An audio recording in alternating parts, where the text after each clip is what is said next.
My beloved child, you must understand something now before the moment slips into something too late to reverse. Your identity is not up for debate, nor is your worth fragile like a paper crown in a windstorm.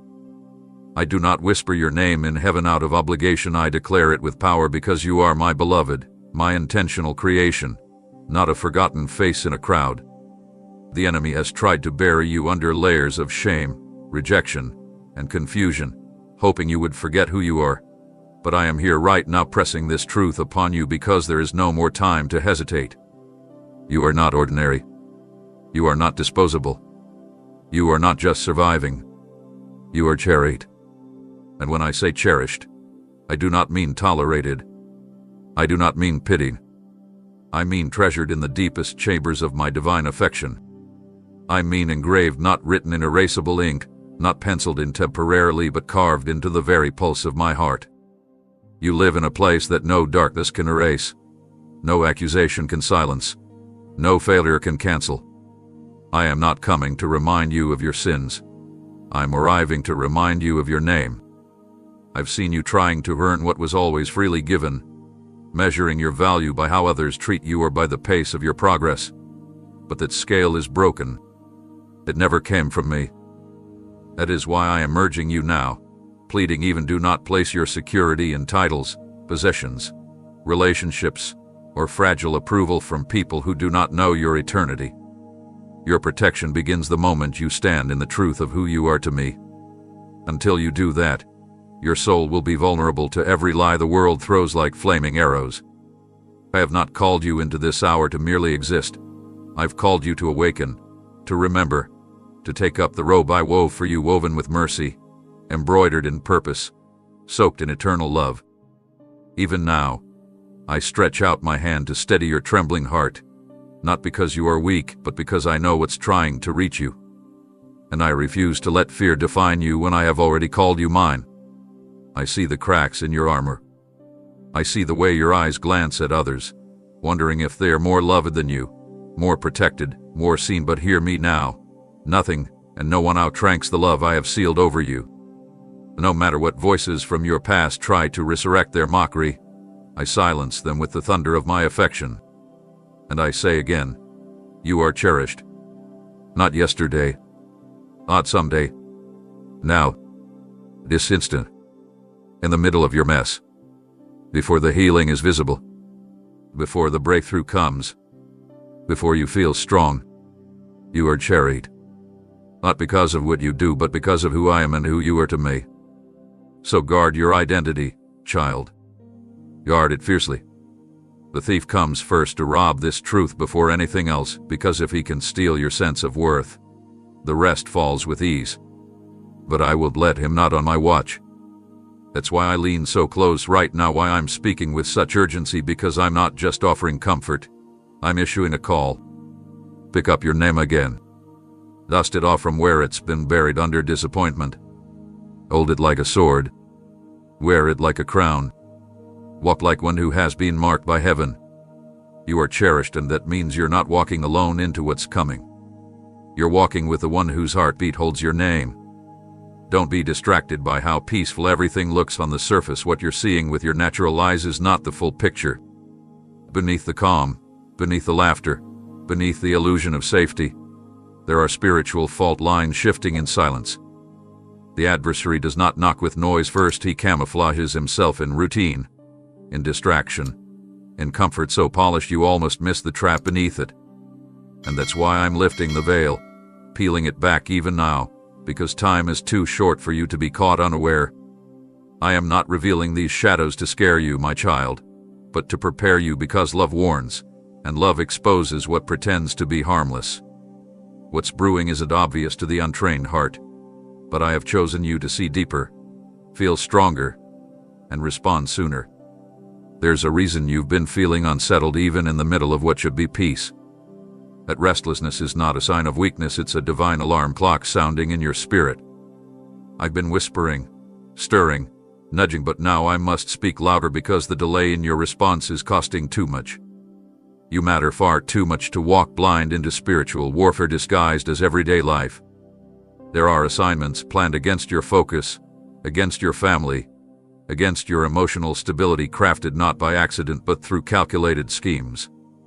And if you continue to ignore the inner tension you feel, you'll walk directly into what I meant for you to overcome. That's why I say it now. Look past the smiles. Look past the schedule. Look past the ease. I'm showing you the storm clouds not to depress you, but to activate the warrior in you that's been sleeping too long under layers of normalcy. You were never built to survive only on comfort. You were built to hear my signals, to react quickly, to take spiritual cover when I say move even when others don't see a reason. What's approaching doesn't carry sirens in the air, it carries subtle shifts in atmosphere that only my sensitive ones feel. You're one of them. You were never meant to blend in. You've always had the gift to sense when something is off even if you can't explain it. That gift is your early warning. Do not silence it to fit into circles that laugh at what they cannot perceive. You've been feeling heavy lately, haven't you? But not because you're weak. The weight is spiritual pressure, the buildup of unspoken battles, the magnetic pull of things that try to attach to your soul and drain your strength when you're not looking. That's why I've been telling you to unplug more often, to draw away, to recharge in my presence before the pressure becomes too heavy to carry. You matter so deeply that I will not let you continue unaware. Even now, I'm calling you to rise above your usual habits. Set new watches. Close old doors. Question every harmless thing that has gradually desensitized your convictions. Every delay to respond allows the enemy to advance one step closer to what should have been off limits.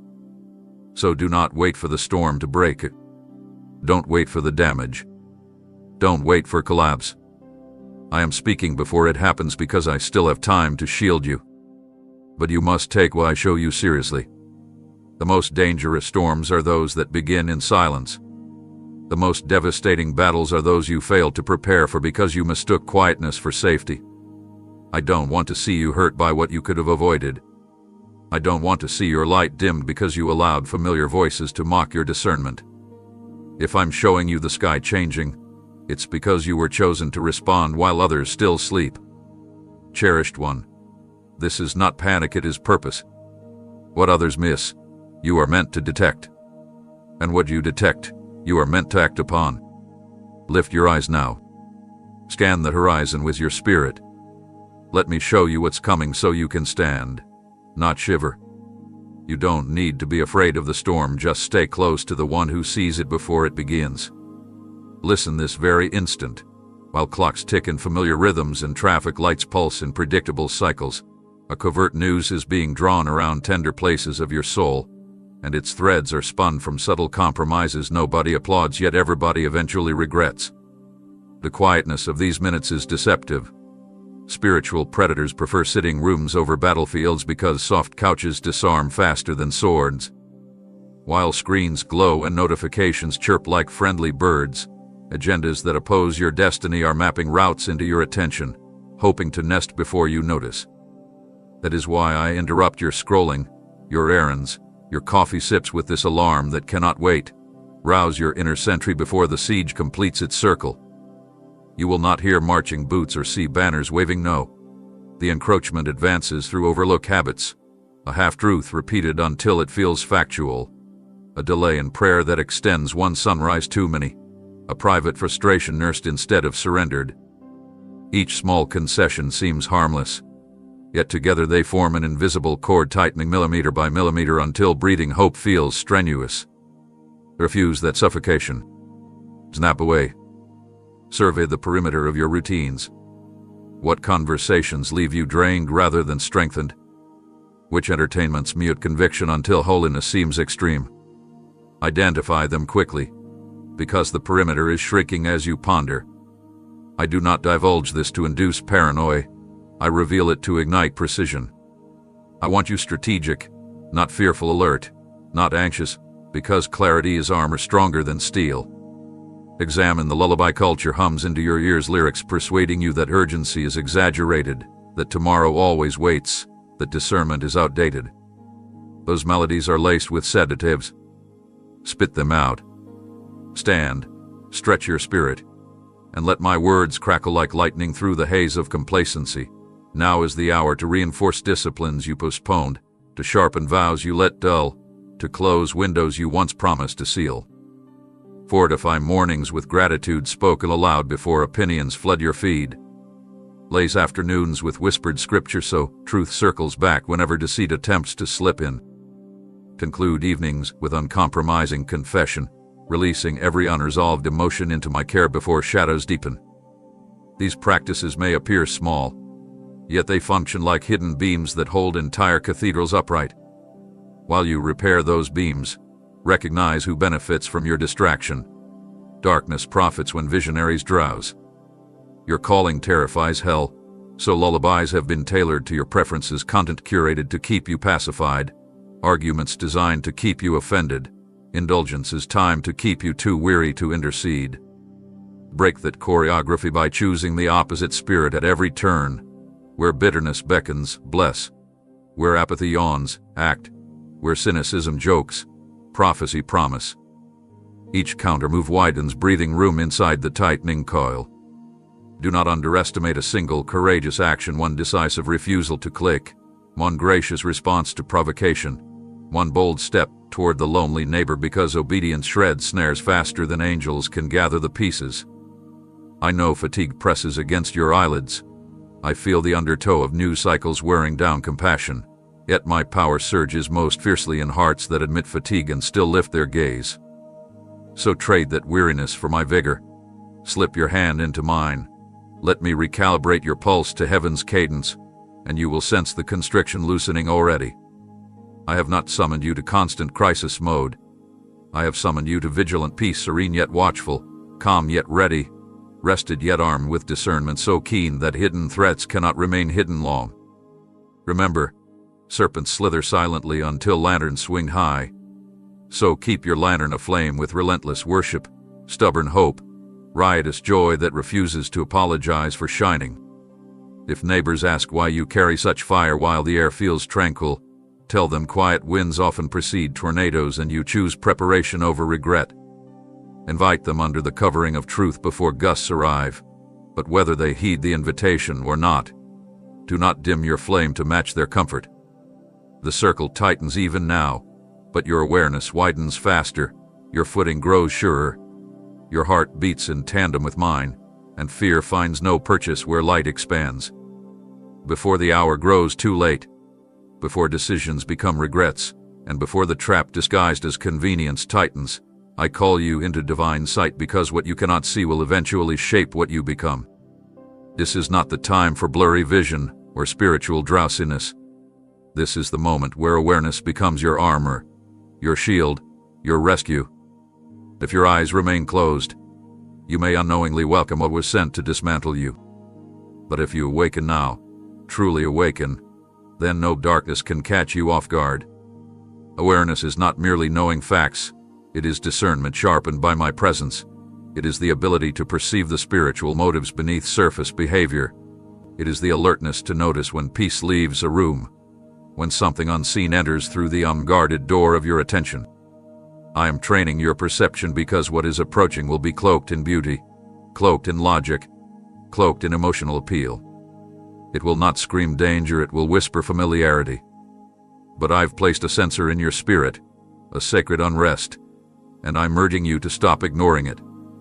The dulling of that sense is how spiritual blindness begins. You do not need to understand everything immediately, but you must recognize when something is off. You must not override your inner check with external approval. That sensation you feel when your soul recoils in silence, that's me, not anxiety. That weight in your chest that deepens when you stay too long in conversations that drain your purity, that's a warning, not just discomfort. Train your spiritual eyes like a soldier trains in darkness, like a pilot learns instruments before flying blind. Every day you delay in sharpening awareness is a day closer to deception taking root. And child, deception once planted, grows with frightening speed. That's why I'm being so direct with you, because you matter too much to be caught in snares that only fools ignore. I've not made you foolish. You have my spirit, and my spirit gives clarity beyond your intellect. You don't need to rely on your logic alone. I am downloading wisdom that interrupts your thoughts, that sits in your stomach like holy fire, that burns through confusion if you let it rise. But you must protect that inner radar. Guard it like treasure. Do not let compromise cloud your insight. Even subtle rebellion can smudge the lens through which you see. Bitterness, jealousy, comparison, these are not just attitudes. They are fog makers. They obscure your view until right looks wrong and wrong feels justified. That's why I say repent quickly. Don't wait. Don't let minor defilement become permanent blindness. The more you walk in awareness, the more you will feel my alerts without delay. You'll notice the tone of a voice, the shift in atmosphere, the hidden hook beneath the bait. You'll step out of traps others call normal. And yes, they'll wonder why you refuse to participate. They'll call you overreactive, too spiritual, too intense, but they won't see what you see. That's okay. Your obedience is not their business. Your clarity is not up for negotiation. You are not called to fit and you are called to pierce through. I will not let you be blindsided if you keep your eyes open. That's the condition. Do not numb yourself with entertainment that robs awareness. Do not scroll yourself into spiritual amnesia. Do not let hours pass without checking in with me. I am not far away, whispering from a distance. I am right here, speaking through stillness, through nudges, through your own discomfort. If something drains you, don't dismiss it. If peace evaporates around a certain habit, relationship, place, pay attention. Awareness begins with honoring your inner response to my promptings. I don't shout unless I must, but if you train your ears to hear me in the quiet, I'll keep you 10 steps ahead of every setup. That's how I protect you, through awareness sharpened by my nearness. But you must decide it's worth protecting. Your awareness is your first defense, your earliest shield, and once it cracks, the rest of your armor is exposed. Cherish it. Strengthen it. Feed it with worship. Guard it with silence. And walk with the confidence of one who sees beyond appearances. The shadows are lengthening, but they will not overtake the one whose eyes are wide open. Hear me in this very breath. Beloved sentinel of my purpose, lift your inner ear above street-level chatter and receive the coded rhythm of my warning drums. I have stationed myself in the highest tower of your destiny, scanning horizons beyond mortal sightlines, and what I perceive compels me to lean over ramparts and relay the coordinates of oncoming conflict. You are not abandoned to guesswork. I, the captain of angelic hosts, choose to brief you personally because the assault marching your direction wears tactics custom-built for your particular calling. It aims to collapse pillars you barely notice. Subtle interruptions to focus. Cleverly planted fatigue. Counterfeit comfort dressed as helpful counsel. Yet while subversion creeps through alleyways, I broadcast intelligence through the corridors of your spirit. Sharpen your resolve. Brace your posture. Tighten your grasp on every promise I ever spoke. My whispers are seldom thunderous, but they slice through deception with laser precision, moments of instinct that jolt you awake at 3 a.m, sudden scriptures that flare in memory while washing dishes, odd urgency to pray for someone you haven't thought about in years. Those are not random sparks. They are signal flares from your commander. Do not file them under coincidence. Treat them as encrypted dispatches requiring immediate response. When my voice brushes your conscience, it does so to preempt defeat, not to scold your weakness. If you heed swiftly, you will climb above ambush and observe every strategy unravel beneath your obedience. Standing watch, however, costs something. It demands the discipline of staying nourished on truth when convenience offers sweeter lies. It asks you to lock eyes with me more often than you glance at public opinion, to cultivate stillness louder than trending outrage. Night hair on the wall grows cold and conversations below grow tempting, but leave your station and the gates go unmanned. Remain, and I supply the endurance ordinary strength cannot provide. Think of athletes training at altitude. The thin atmosphere of commitment builds lungs for altars. Likewise, watchful living stretches your spiritual capacity until prayer becomes oxygen and discernment, muscle memory. From that vantage, you detect small disturbances others dismiss. A shift in language that normalizes compromise. A cheerful slogan concealing hopelessness. an entertainment fad grooming hearts for numbness. When you spot these patterns, do not shrug them off, sound your internal trumpet. Speak life aloud in rooms where shadows linger. Intercede with fervor until heaviness lifts. Intercession is not chromatic theatrics. It is strategic air support that clears corridors for my deliverance to flow unhindered. Know this too. Watchmen rarely stand alone. I am knitting together a network of guardians whose combined vigilance forms an unbroken perimeter around shared promises. Ask me to highlight your co-sentinels, friends who feel odd urgency at the same instant you do, strangers whose prayers echo yours without prior agreement. Reach for them. Link shields. Hell trembles when isolated torches converge into blazing walls of light. Collaboration does not dilute your unique assignment. It multiplies your reach. Where your voice falters, another can amplify. Where your faith dips, another can hoist you higher. Even solitude upon the rampart is merely temporary. Between relay points I pass revelation from one watchtower to the next until the entire fortress buzzes with unified alertness. Do not fear what approaches. Revere the one who alerts you first. Panic corrodes precision, but reverence refines it. Let every alarm I sound propel you into proactive authority. Tighten boundaries, reinforce habits, rehearse declarations. Saturate your atmosphere with worship until confusion finds no foothold. Picture saplings bending beneath early autumn winds. If their roots are shallow, the first storm uproots them. If their roots are deep, identical winds strengthen trunk and spread.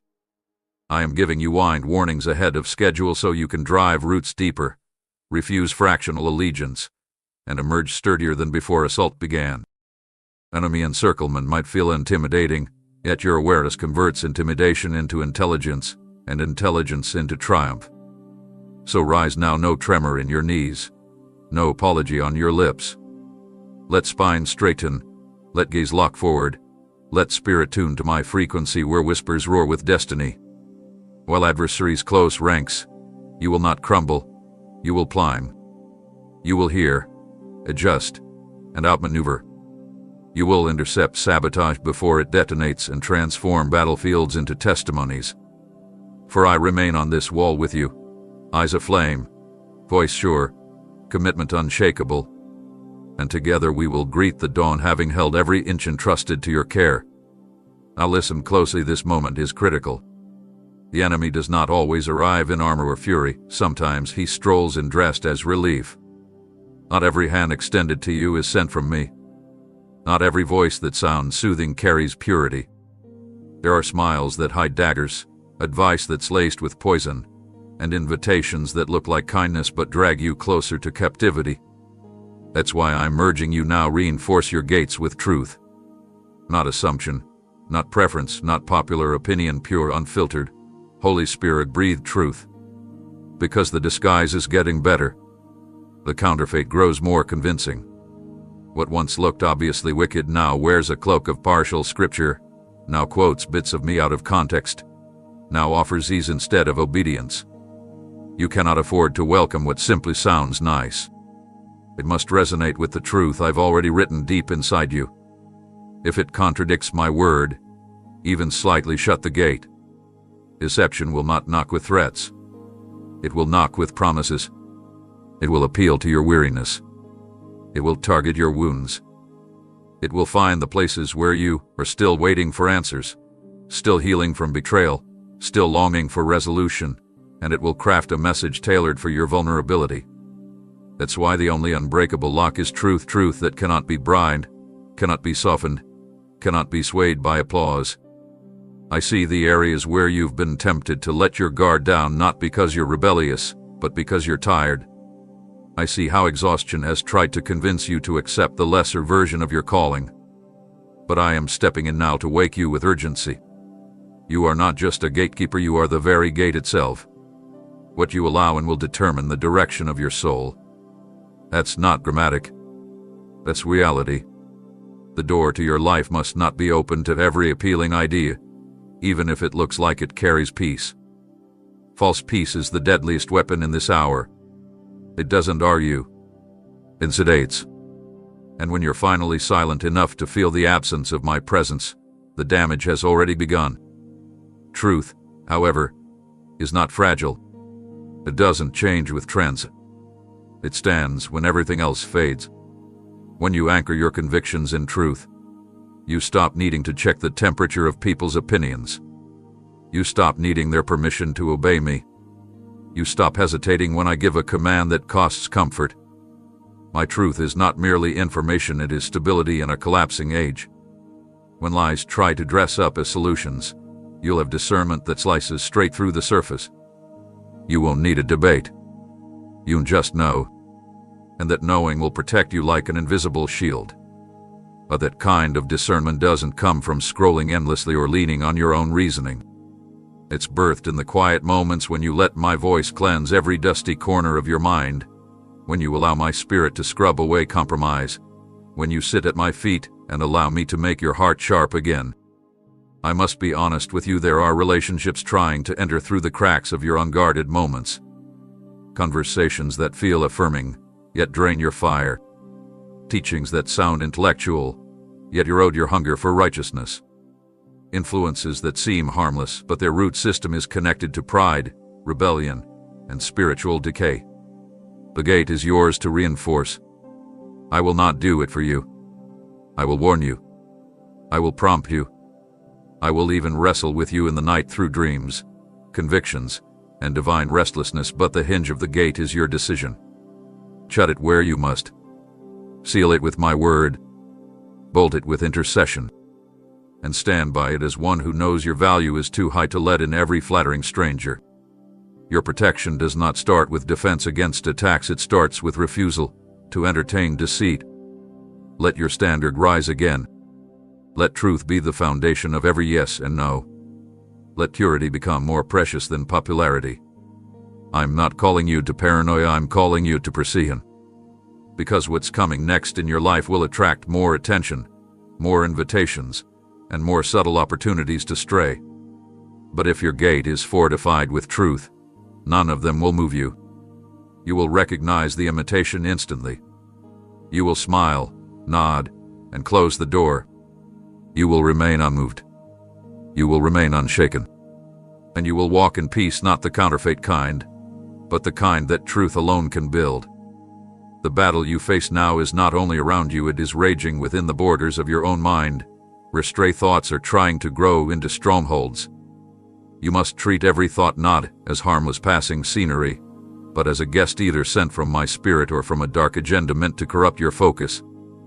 Your mind is the field the enemy studies most, because he knows if he can sow just a few distorted beliefs, they will multiply without resistance if left unchecked.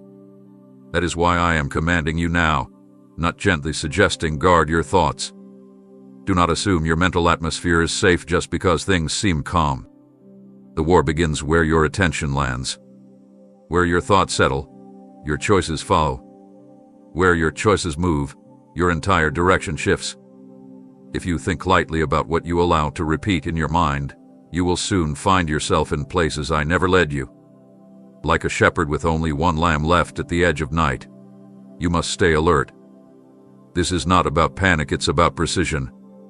The enemy does not send armies to crash the gate anymore. He sends whispers, carefully timed impressions, and emotional echoes of pain from your past, hoping you will feed them long enough for them to take root. He waits for your tired moments. He watches when you're isolated. He monitors when your heart is aching and vulnerable, and then he releases a thought that seems innocent.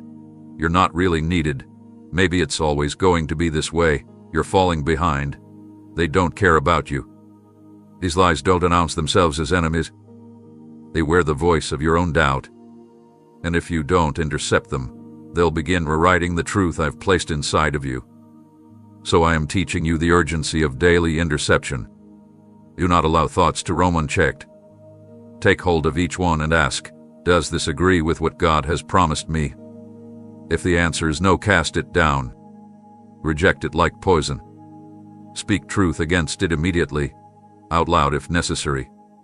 Do not wait until the feeling has fully matured. The longer you entertain it, the stronger it becomes. I have given you weapons for this. My word is not decoration. It is your tool for mental warfare. Use it. Declare my truth like a sword until the fog lifts and clarity returns. Do not depend on feelings to validate truth. Often, truth feels like resistance before it feels like peace. There are thoughts that will come dressed in the colors of logic and self-protection, but they are subtle cages keeping you from healing, keeping you from reaching out, keeping you from stepping into the risk of obedience. You must expose them. You must shine light into them. Because left in darkness, they will grow fangs. And they won't stop with one area of your life. They'll spread like mold into every relationship, every decision, every dream. I have called you to renewal, not decay. But that begins with vigilance. Just as a shepherd counts his lambs every night to ensure none are missing, you must examine your thoughts to ensure none have wandered too far from truth. If they have, go after them. Bring them back. Direct them. Retrain your mind like a warrior sharpens his sword after every battle. And don't do this alone. Invite me into the process. I am not waiting on the sidelines while you wrestle with confusion or discouragement. I'm right here, speaking clarity, flooding your mind with peace that surpasses understanding. But you must choose to focus on what I'm saying instead of what fear is suggesting. Fear will always offer a version of the future that excludes me. That is how you recognize it. My voice may challenge you, but it will never abandon you. It will never isolate you or condemn you. It will remind you who you are, what you carry, and where I'm taking you. That's the atmosphere I want your mind to live in. So be ruthless in your thought life. Do not excuse bitterness. Do not tolerate cycles of guilt. Do not rehearse failure. Train your thoughts to echo what I have already spoken, and you will begin to notice how powerfully your life begins to shift. Atmospheres will change. Chains will break. Directions will realign. It begins not in crowds or pulpits, but here, in the private place of your thinking, where the greatest victories are first won. And that is why I say it again with urgency: guard your thoughts with the care of a shepherd at dusk, because the night is nearer than you think. Let me show you a secret the enemy hates you. Discovering gratitude is not merely a nice attitude. It is a spiritual force, a blazing torch that repels darkness more effectively than long prayers prayed without belief. When the shadows creep in, when discouragement slinks toward your door, when doubt swirls just beyond what you can articulate, gratitude is your weapon. Not just a reaction after blessings arrive, but a deliberate decision to announce light even while surrounded by the unseen. It tells the invisible world, I see who walks with me, even when I can't see where we're going. I urge you to take this seriously, because where you withhold gratitude, fear takes up space. Not all battles are won with shouting. Some are won in quiet rooms, with hearts that whisper, thank you, when nothing in the moment seems worthy of praise. Darkness loses leverage where thanksgiving lives. The enemy feeds on bitterness, murmuring, and self-pity. He thrives in rooms where disappointment echoes louder than trust. But when your soul begins to thank me not for pretend blessings, but for who I am, even in the delay you build a fortress. You construct walls not of stone but of light. And where there is light, confusion cannot manipulate you. You begin to think differently. You perceive differently. You breathe differently. You are no longer reacting to pressure, you're standing with a power that pressure cannot cancel. That is why I am urging you in this hour.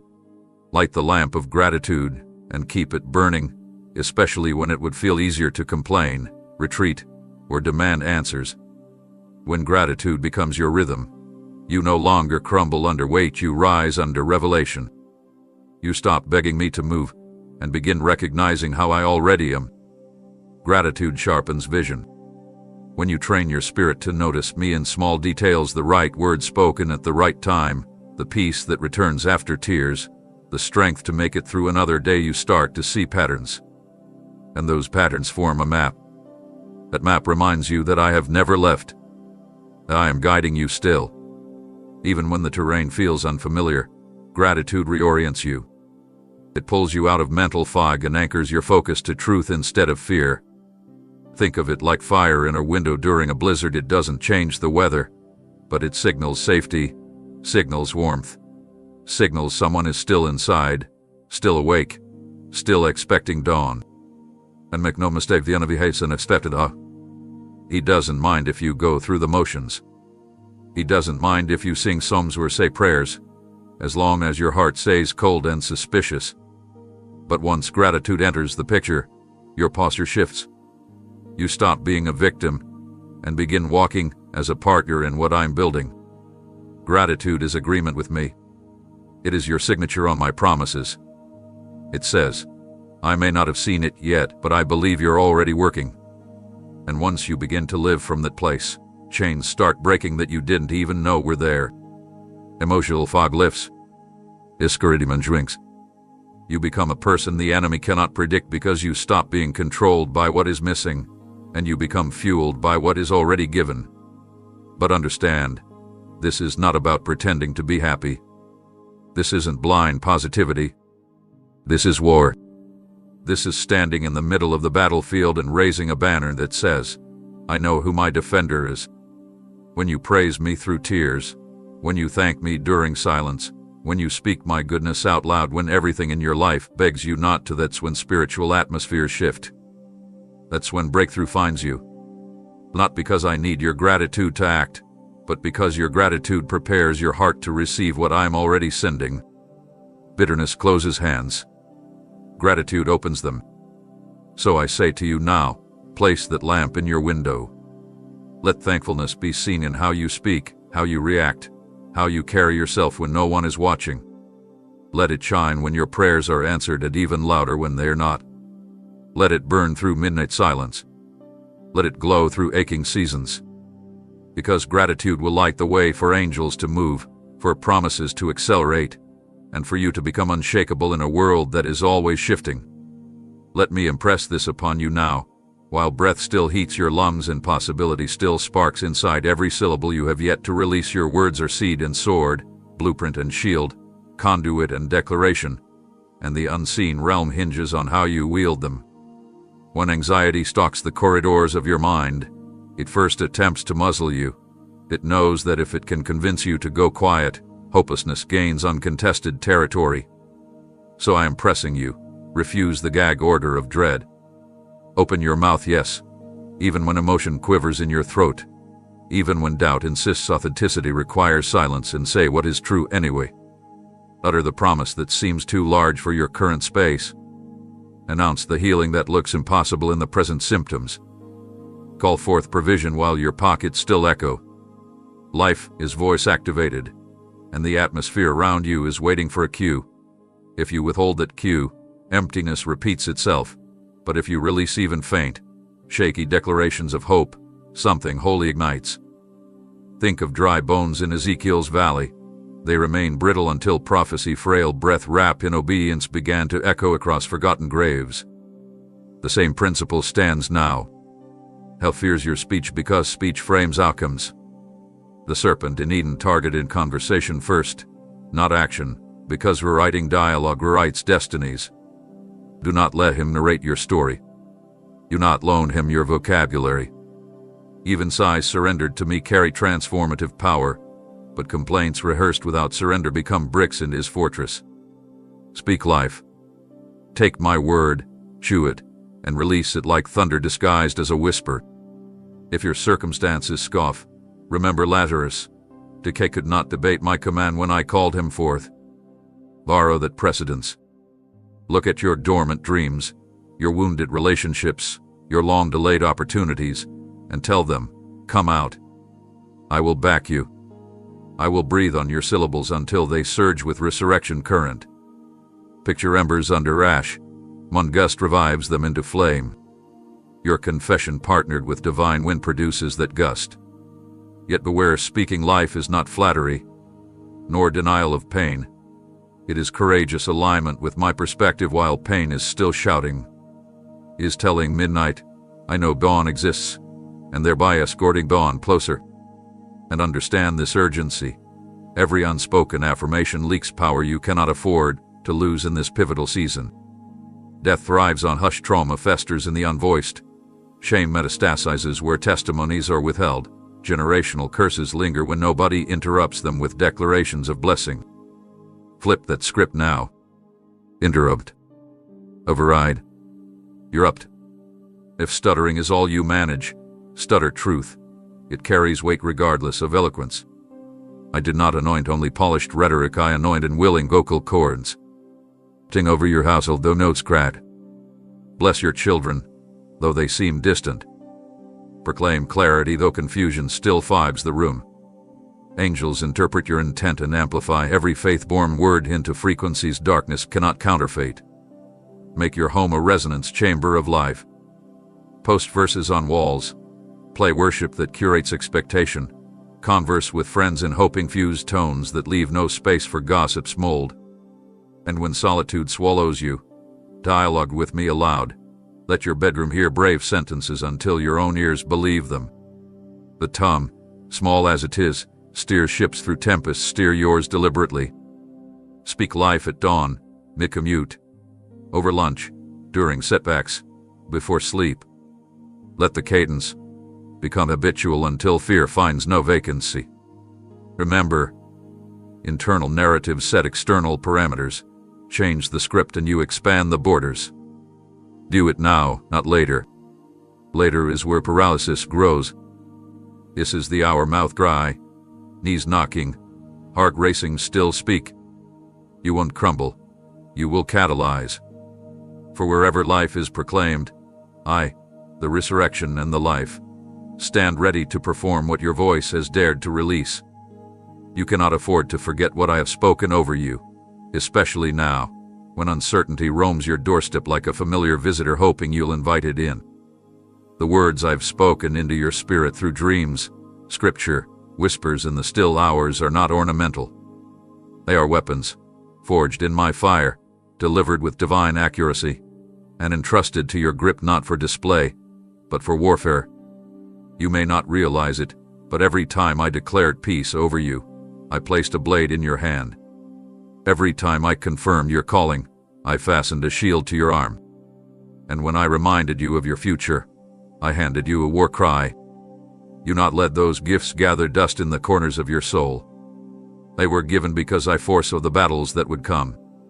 I knew discouragement would eventually knock in disguise, cloaked in logic and delayed results. I knew loneliness would attempt to slither into your heart during long, quiet seasons. And I knew confusion would crouch near crossroads, trying to counterfeit my voice. That's why I spoke ahead of time. That's why I gave you promises. They were optional, they were survival. But hear me now, swords are useless if they remain in their sheath. And doubt, while often subtle, is relentless. He will knock not once but again and again, each time with a different tone. Sometimes it arrives in the form of comparison, asking why others are further ahead. Sometimes it comes dressed as fatigue, whispering that your persistence isn't working. Sometimes it slinks in through the mouth of others, well-meaning people who tell you to lower your expectations, to accept less than what I've prepared. You cannot entertain it. The moment you sense it near, reach for what I said. Not what you felt. Not what your mind has tried to reinterpret. Not what the situation looks like. What I said. The raw and uncompromised promise. That is your weapon. Speak it out loud. Declare it until the atmosphere responds. When lies rise, counter them with truth. When your heart begins to sink, lift it by rehearsing what I told you. I am not a man that I should lie. My words are not theories, they are eternal anchors that do not shift based on mood or moment. And child, I haven't changed my mind about you. Just because time has passed or challenges have multiplied doesn't mean I've altered my design. If anything, the delays have sharpened what I'm about to do. But the manifestation depends on your agreement. That agreement is activated when you take up my words as your defense, not just your comfort. You must understand the power of my promise. It splits through darkness. It slices through mental heaviness. It carves new paths where none existed before. There is no force that can withstand a person fully convinced of my voice. That's why the attack on your confidence has been so strategic. The enemy doesn't fear your talent, he fears your belief. He fears what will happen when you stop merely surviving and start declaring. He dreads the day you wake up and remember you are armed. You've been targeted not because you're weak, but because you carry weapons strong enough to shift legacies. But they must be used. This is not a passive hour. This is not a moment for hoping it works out. This is the time to stand, to speak, to fight with the very words I entrusted to you before the battle ever began. And I will be beside you as you do. You will not swing blindly. My spirit will guide your every declaration. When you speak what I've promised, angels move. When you recite what I've guaranteed, confusion shatters. When you lift my truth like a sword, strongholds fall. Listen, for it is spiritual reality. And it's time you live in it. Don't wait for another confirmation. You already have my word. Don't look for another sign. The sword is in your hand. Unsheath it. Wield it. Watch the atmosphere shift. Not because of your effort, but because of your authority, and authority rooted in what I said, and sealed by what I cannot revoke. You must no longer permit your past mistakes to rent space in your present thoughts. This is not just about healing anymore. It's about strategy. The adversary has been using your history as a loudspeaker to try and muffle your destiny. Every time you begin to step forward, echoes of yesterday rise like ghosts, pressed in regret, wearing your voice, repeating phrases you thought you buried. You always mess things up. You weren't strong enough before. Why would now be different? You should have been further by now. These are not reflections. These are hired voices sent by hell itself to impersonate your conscience and dismantle your boldness. And today I expose them. Not because you haven't heard them before, but because you've started to believe their tone again. It stops here. You don't owe your past a platform. You don't owe shame another response. I died not just to forgive you, I died to silence every false narrator trying to rewrite your identity in the ink of failure. Listen carefully. Your history has no permission to decide your future unless you hand it the pen. Regret is persuasive because it uses truth in fragments. Yes, you did stumble. Yes, you did delay. Yes, you made choices that you now wish you hadn't. But that is not the whole story. That is not the final chapter. That is not who you are. My mercy didn't overlook those things, it overruled them. And if I no longer accuse you, why do you allow voices from a broken season to keep holding the microphone? I don't just want to restore you, I want to rewire the way you respond when those memories arise. Because they will come, and they will test your growth. But I want you to stand in those moments like a judge with final authority, slamming the gavel of grace, declaring, "This is not admissible evidence anymore." You don't have to relive what I've already redeemed. There is a lie that's been planted in many hearts that to be humble means to stay tethered to your lowest point. That is not humility. That is bondage. Real humility is when you agree with me, even when it's hard to believe something good about yourself. It is when you say, "God, if you say I'm clean, I won't argue. If you say I'm chosen, I will walk like it. If you say I'm free, I'll stop dragging chains I've already been unshackled from." And yes, the enemy will notice. And yes, he will panic. Because the moment you stop letting old failures narrate your now, you begin walking in present tense authority. You start choosing boldness again. You start hearing my voice clearer because the background noise of shame finally gets turned down. You spent too much time trying to explain your scars. I never asked you to. Scars don't need justification, they are proof you survived. Proof that I brought you out. Proof that even when it didn't look like restoration was possible, grace still found you. So stop hiding what I healed. You don't have to perform perfection. You just have to stop letting yesterday's losses define your confidence today. Every time you entertain those old accusations, you grant squatters rights to despair. But when you declare, "That was then, this is now," the eviction notice goes out. The enemy cannot live where truth reigns. And the truth is, I'm not ashamed of you.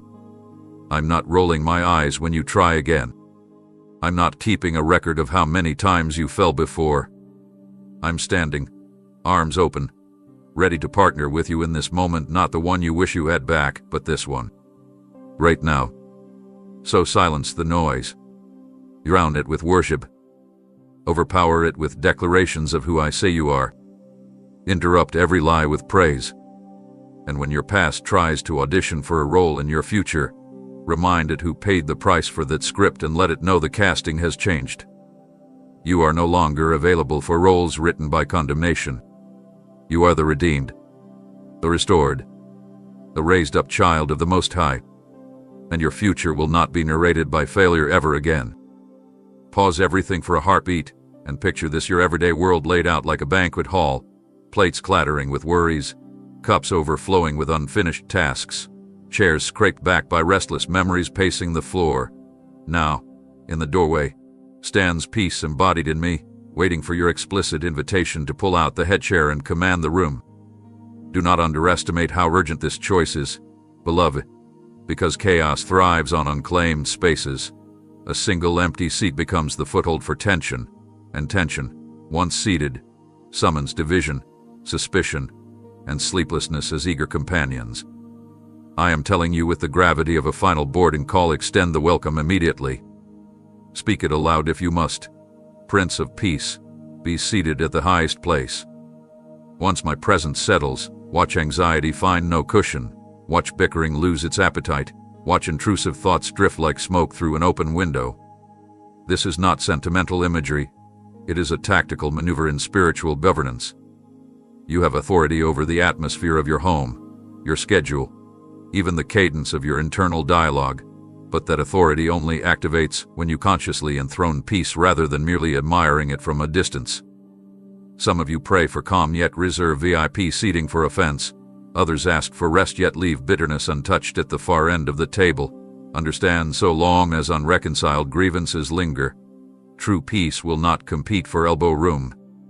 You must clear the cluttered play settings, repent where grudges still simmer, forgive before conversation resumes, apologize before the sun falls tonight. When reconciliation takes the host's position, every invitation extended to discord is automatically revoked. And make no mistake, unrest will attempt to sneak back in wearing polite disguises, urgent headlines, passive-aggressive jokes, the glare of screens long after midnight. Your vigilance is required. Keep the lamp of thankfulness burning at the center. Keep worship music humming like background conversation. Keep scripture posted on the doors like menus. Whenever tension knocks, require it to read those words first. Most times it will flee before crossing the threshold. Yet do not rely on atmosphere alone. Serve peace with actions. Pace your breathing when conflict spikes. Pour grace into family arguments before voices escalate. Choose a slower answer instead of a sharper retort. These micro-decisions weave a tablecloth of serenity that cannot be easily yanked away. Tell your children, co-workers, even your own mirror, in this space, we honor the one who stills storms. Such declarations sound small, but the unseen realm records them like court orders. Remember, I once calmed a tempest with a sentence. The same authority pulses through you when you echo my heart. Only guard against nostalgia for chaos. Yes, nostalgia. Some hearts grow addicted to drama's adrenaline, mistaking its spikes for relevance. Break that dependence by savoring the quiet until calm feels normal and uproar tastes bitter. Then, cultivate laughter, not sarcasm, conversation, not gossip, midnight prayer, not aimless scrolling. As these rhythms echo, angels set watch over your perimeter, and insomnia discovers it has nowhere to recline. Soon even your body will testify: lowered shoulders, steadier pulse, deeper sleep. This is what happens when peace, not panic, carves the seating chart. And from that anchored stance you will move into tomorrow's challenges carrying stillness like armor. Negotiations, deadlines, diagnoses, each will encounter the same unmoved center inside you. Therefore act now. Clear a chair, light the candle, lay out the finest trust you own, and announce with conviction that my peace is not a visitor but the permanent host of your table, and that any appetite for strife has been served its notice effective immediately. Irrevocable, enforced by heaven's decree. You are not starving, yet your soul is underfed. You are consuming constantly, but the meals are empty of nourishment.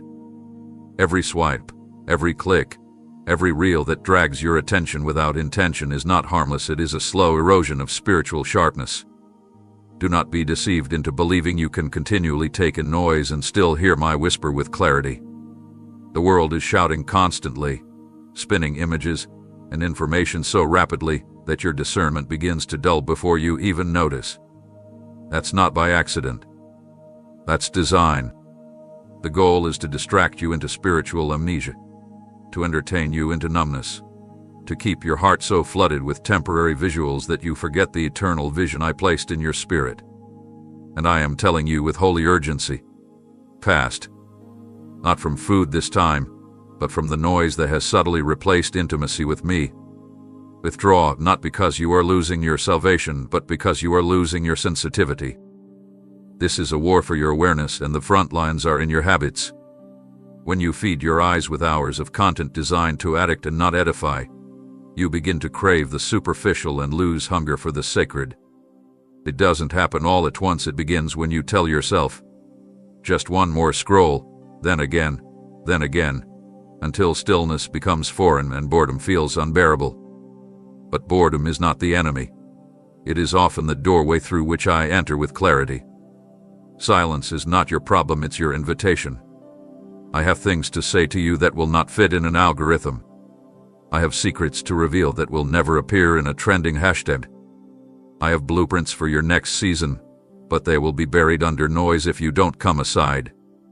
Not everything digital is evil, but if it is displacing my presence, it is a thief wearing flashy clothes. And you know this. You felt it. That inner frustration, that mental clutter, that fog that won't lift. You've noticed the shortened attention span, the irritability, the inability to focus during prayer or absorb my word without distraction. That is not just stress, that is spiritual dehydration. And while you may be doing everything else right, serving, giving, loving, surviving, the neglect of deep soul feeding will eventually cost you your clarity. That is why I am not asking, but instructing. Step away from the stream of distractions and begin to feast again. Not with guilt, but with holy urgency. Fill your inner world with my voice. Read scripture until it speaks back. Meditate until phrases become power. Listen to worship until your atmosphere shifts and you remember what peace feels like again. Let my words become your meals. Let them build your discernment back to strength. Feast on the Psalms until tears come. Dwell in Proverbs until wisdom interrupts your impulses. Absorb the Gospels until you hear my voice in every story. I will meet you there not as a distant deity, but as a friend who has been waiting in the quiet for your return. And in that stillness, I will recalibrate your soul. Your vision will sharpen. You will sense things before they speak. You will discern danger before it manifests. You will detect my movement even in the smallest nudge. Your spirit will remember what it means to feel again deeply, fully, without digital filters numbing your sensitivity. And yes, it will be uncomfortable at first. You may feel restless. You may hear nothing initially. You may even grieve the absence of stimulation. But wait. Keep cunning. Sit longer. Even if it feels like a wilderness, I promise there is water beneath that silence. And once you taste it again, nothing else will satisfy you. You'll no longer crave distraction, you'll crave depth. You'll stop checking for updates every 5 minutes and begin checking your spirit for alignment. You'll stop measuring your worth by attention and begin measuring it by assignment. You'll walk through your day hearing me in moments others rush past. You'll discern what's coming before it arrives. You'll regain what was slipping from you, your inner stillness, your conviction, your purpose. So fast, not out of legalism, but out of longing. Not just for a break, but for a breakthrough. Let the scroll stop and the seeking start. Let the feast begin where the noise ends. And in this space, I will restore to you a depth of discernment that the world can never take again. In this hour, you must become intentional with every alliance you permit near your purpose. You are not just choosing friends, you are choosing spiritual climates. You are selecting voices that will either stoke your flame or slowly suffocated under layers of compromise masked as charm. The people you walk closest with are not neutral. Their habits, their words, their spiritual temperature, these things rub off on you even when you aren't paying attention. And now, more than ever, you can't afford to treat proximity casually. Every step matters. Every conversation has weight. I am speaking to your discernment now. Pay attention not only to what people say, but to how your spirit responds after spending time with them. Are you stirred to chase me harder? Or are you dulled, relaxed into comfort that convinces you there's no need to examine yourself? Some will make you laugh. Yes, but not all laughter is holy. There is a kind that numbs, not heals. A kind that mocks what's sacred, softens what should be sharp, and keeps you entertained enough to ignore the slow leak in your conviction. I am not against joy. I offer joy. But I will not let joy become an excuse for spiritual laziness. I will not let fun become your justification for relationships that pull you further from my fire. There are voices that used to speak truth, but now prefer flattery. There are companions who once stood for righteousness but now shrug off compromise as if it's maturity. I see how your soul feels unsettled around them, but you stay, hoping they'll change, or worse, because it's easier than confronting distance. But child, ease is not always safety. Peace is not always passive. Sometimes protection demands distance. Not because you hate them, but because you love me more. I am drawing you into a season of refining. That means the voices in your ear must echo the direction of your calling. You can no longer afford connections that applaud delay, minimize repentance, or make you feel strange for hungering after purity. I know you feel the pressure to keep ties for the sake of loyalty, tradition, or shared history, but history doesn't equal destiny. Not everyone who began the race with you is meant to finish beside you. And that's not rejection, that's pruning. Even Jesus chose 12 but kept 3 closest in his most critical moments. You too must discern who is meant to walk in your inner circle, who strengthens your resolve when you feel tired, who reminds you of the cost when your vision blurs, who dares to speak correction, not to shame you but to sharpen you. These are your people. Treasure them. Go nearer. And for those who once held that place but now mock your depth, do not argue, just step back with grace and let me deal with the shifts. Surround yourself with those who refuse to let your fire go out. Friends who intercede, not just chat. Voices that press you toward truth, even when it's uncomfortable. People who have eternity in their eyes and holiness in their tone. These are not religious people, they are surrendered people. There's a difference. The surrendered will weep with you, war with you, fast with you, speak life into you. They won't let you sit in silence when your spirit is under siege. They won't enable patterns that numb your sensitivity. They will stir the oil in your lamp when they see it running low. This is your moment to realign. Let go of the voices that excuse sin with cleverness. Walk away from gatherings where conviction is mocked and mediocrity is normalized. I will provide new alignments, ones who carry the fire you need, ones who see the gold in you and won't let you bury it beneath approval seeking. And yes, there may be lonely moments as the crowd thins, but I promise, the clarity will be worth the solitude. You are not being isolated. You are being set apart. Because what's ahead requires deeper purity, bolder speech, and unwavering focus. So, choose your company like your life depends on it, because it does.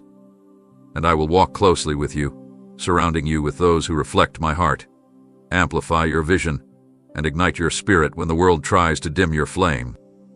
Let me speak to something that is quietly weakening the foundations of many, not through visible storms, but through slow, silent corrosion. Unhealed bitterness. This unseen rust begins as justified disappointment, hardens into offense, and settles like residue over the heart until mercy becomes unnatural, until grace feels forced, until love becomes cautious and measured. Bitterness doesn't announce its entrance. It hides in silence. It waits in unspoken memories. It wraps itself in phrases like "I've moved on," "It doesn't matter anymore," or "I'm fine." But I, the one who sees the condition of your soul before you speak a word, know when you are only surviving under layers of spiritual decay. And today, I'm calling you out of that hidden rot, not to shame you but to restore your armor. You see, bitterness is not only emotional, it's spiritual acid. It eats through your defenses slowly. It clouds discernment, it weakens compassion, and it poisons the flow of my voice within you. It creates cracks that allow the enemy easier access, not because I have withdrawn from you, but because you have unknowingly hosted what I never gave permission to stay. And the most dangerous part is how bitterness disguises itself as strength. It will tell you you're just being careful, that you're just protecting your peace, that you've learned your lesson. But I tell you the truth, when the lesson becomes a wall that mercy can't scale, it's no longer wisdom, it's a prison. And I didn't rescue you so you could live behind invisible bars. I'm not asking you to forget the pain. I'm asking you to surrender the right to stay angry about it. That's mercy, not denial, but decision. A decision to forgive, not because they deserve it, but because you cannot afford the luxury of carrying chains in a war that demands your full mobility. Your armor must remain intact, and mercy is what polishes it. Mercy is what clears the vision, what softens the voice, what breaks the grip of vengeance pretending to be justice. You must rehearse it again and again until it becomes a reflex, not a burden. Speak it over those who never apologized. Whisper it when their name comes up like step to the. Declare it in prayer until the mention of their face no longer interrupts your peace. And I know that seems impossible now. You may be thinking, but they haven't changed. They haven't made it right. They moved on while I bled. Yes, I saw it all. I grieved with you in every moment of betrayal. I held your heart while others trampled it. But now I ask you, do you trust me to repay what was taken? Do you believe that I can redeem every shattered fragment without needing your bitterness as fuel? Because I can, and I will, but only when you release what you were never meant to carry. Mercy is not passivity, it's a weapon of the unoffendable. It's power cloaked in kindness. It is a declaration to the spiritual realm that you are not governed by hurt, but by heaven. That you refuse to become like those who harmed you. That you choose my nature over your justified rage. And once you begin to walk this out, you will notice the shift. Your mind will clear. Your sleep will deepen. Your prayers will regain strength. Your steps will feel lighter. And your armor, once worn thin by hidden resentment, will shine again, ready for battle without cracks of compromise. Practice mercy the way a musician practices scales. Not just when it's needed, but until it becomes instinct.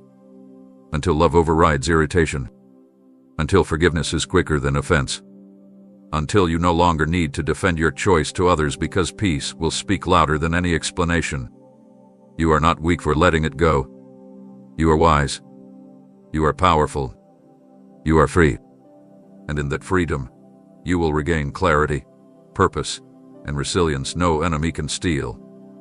So rehearse mercy, over and over, until your heart moves in rhythm with mine, strong, soft, untouchable by bitterness, and covered in unbreakable peace.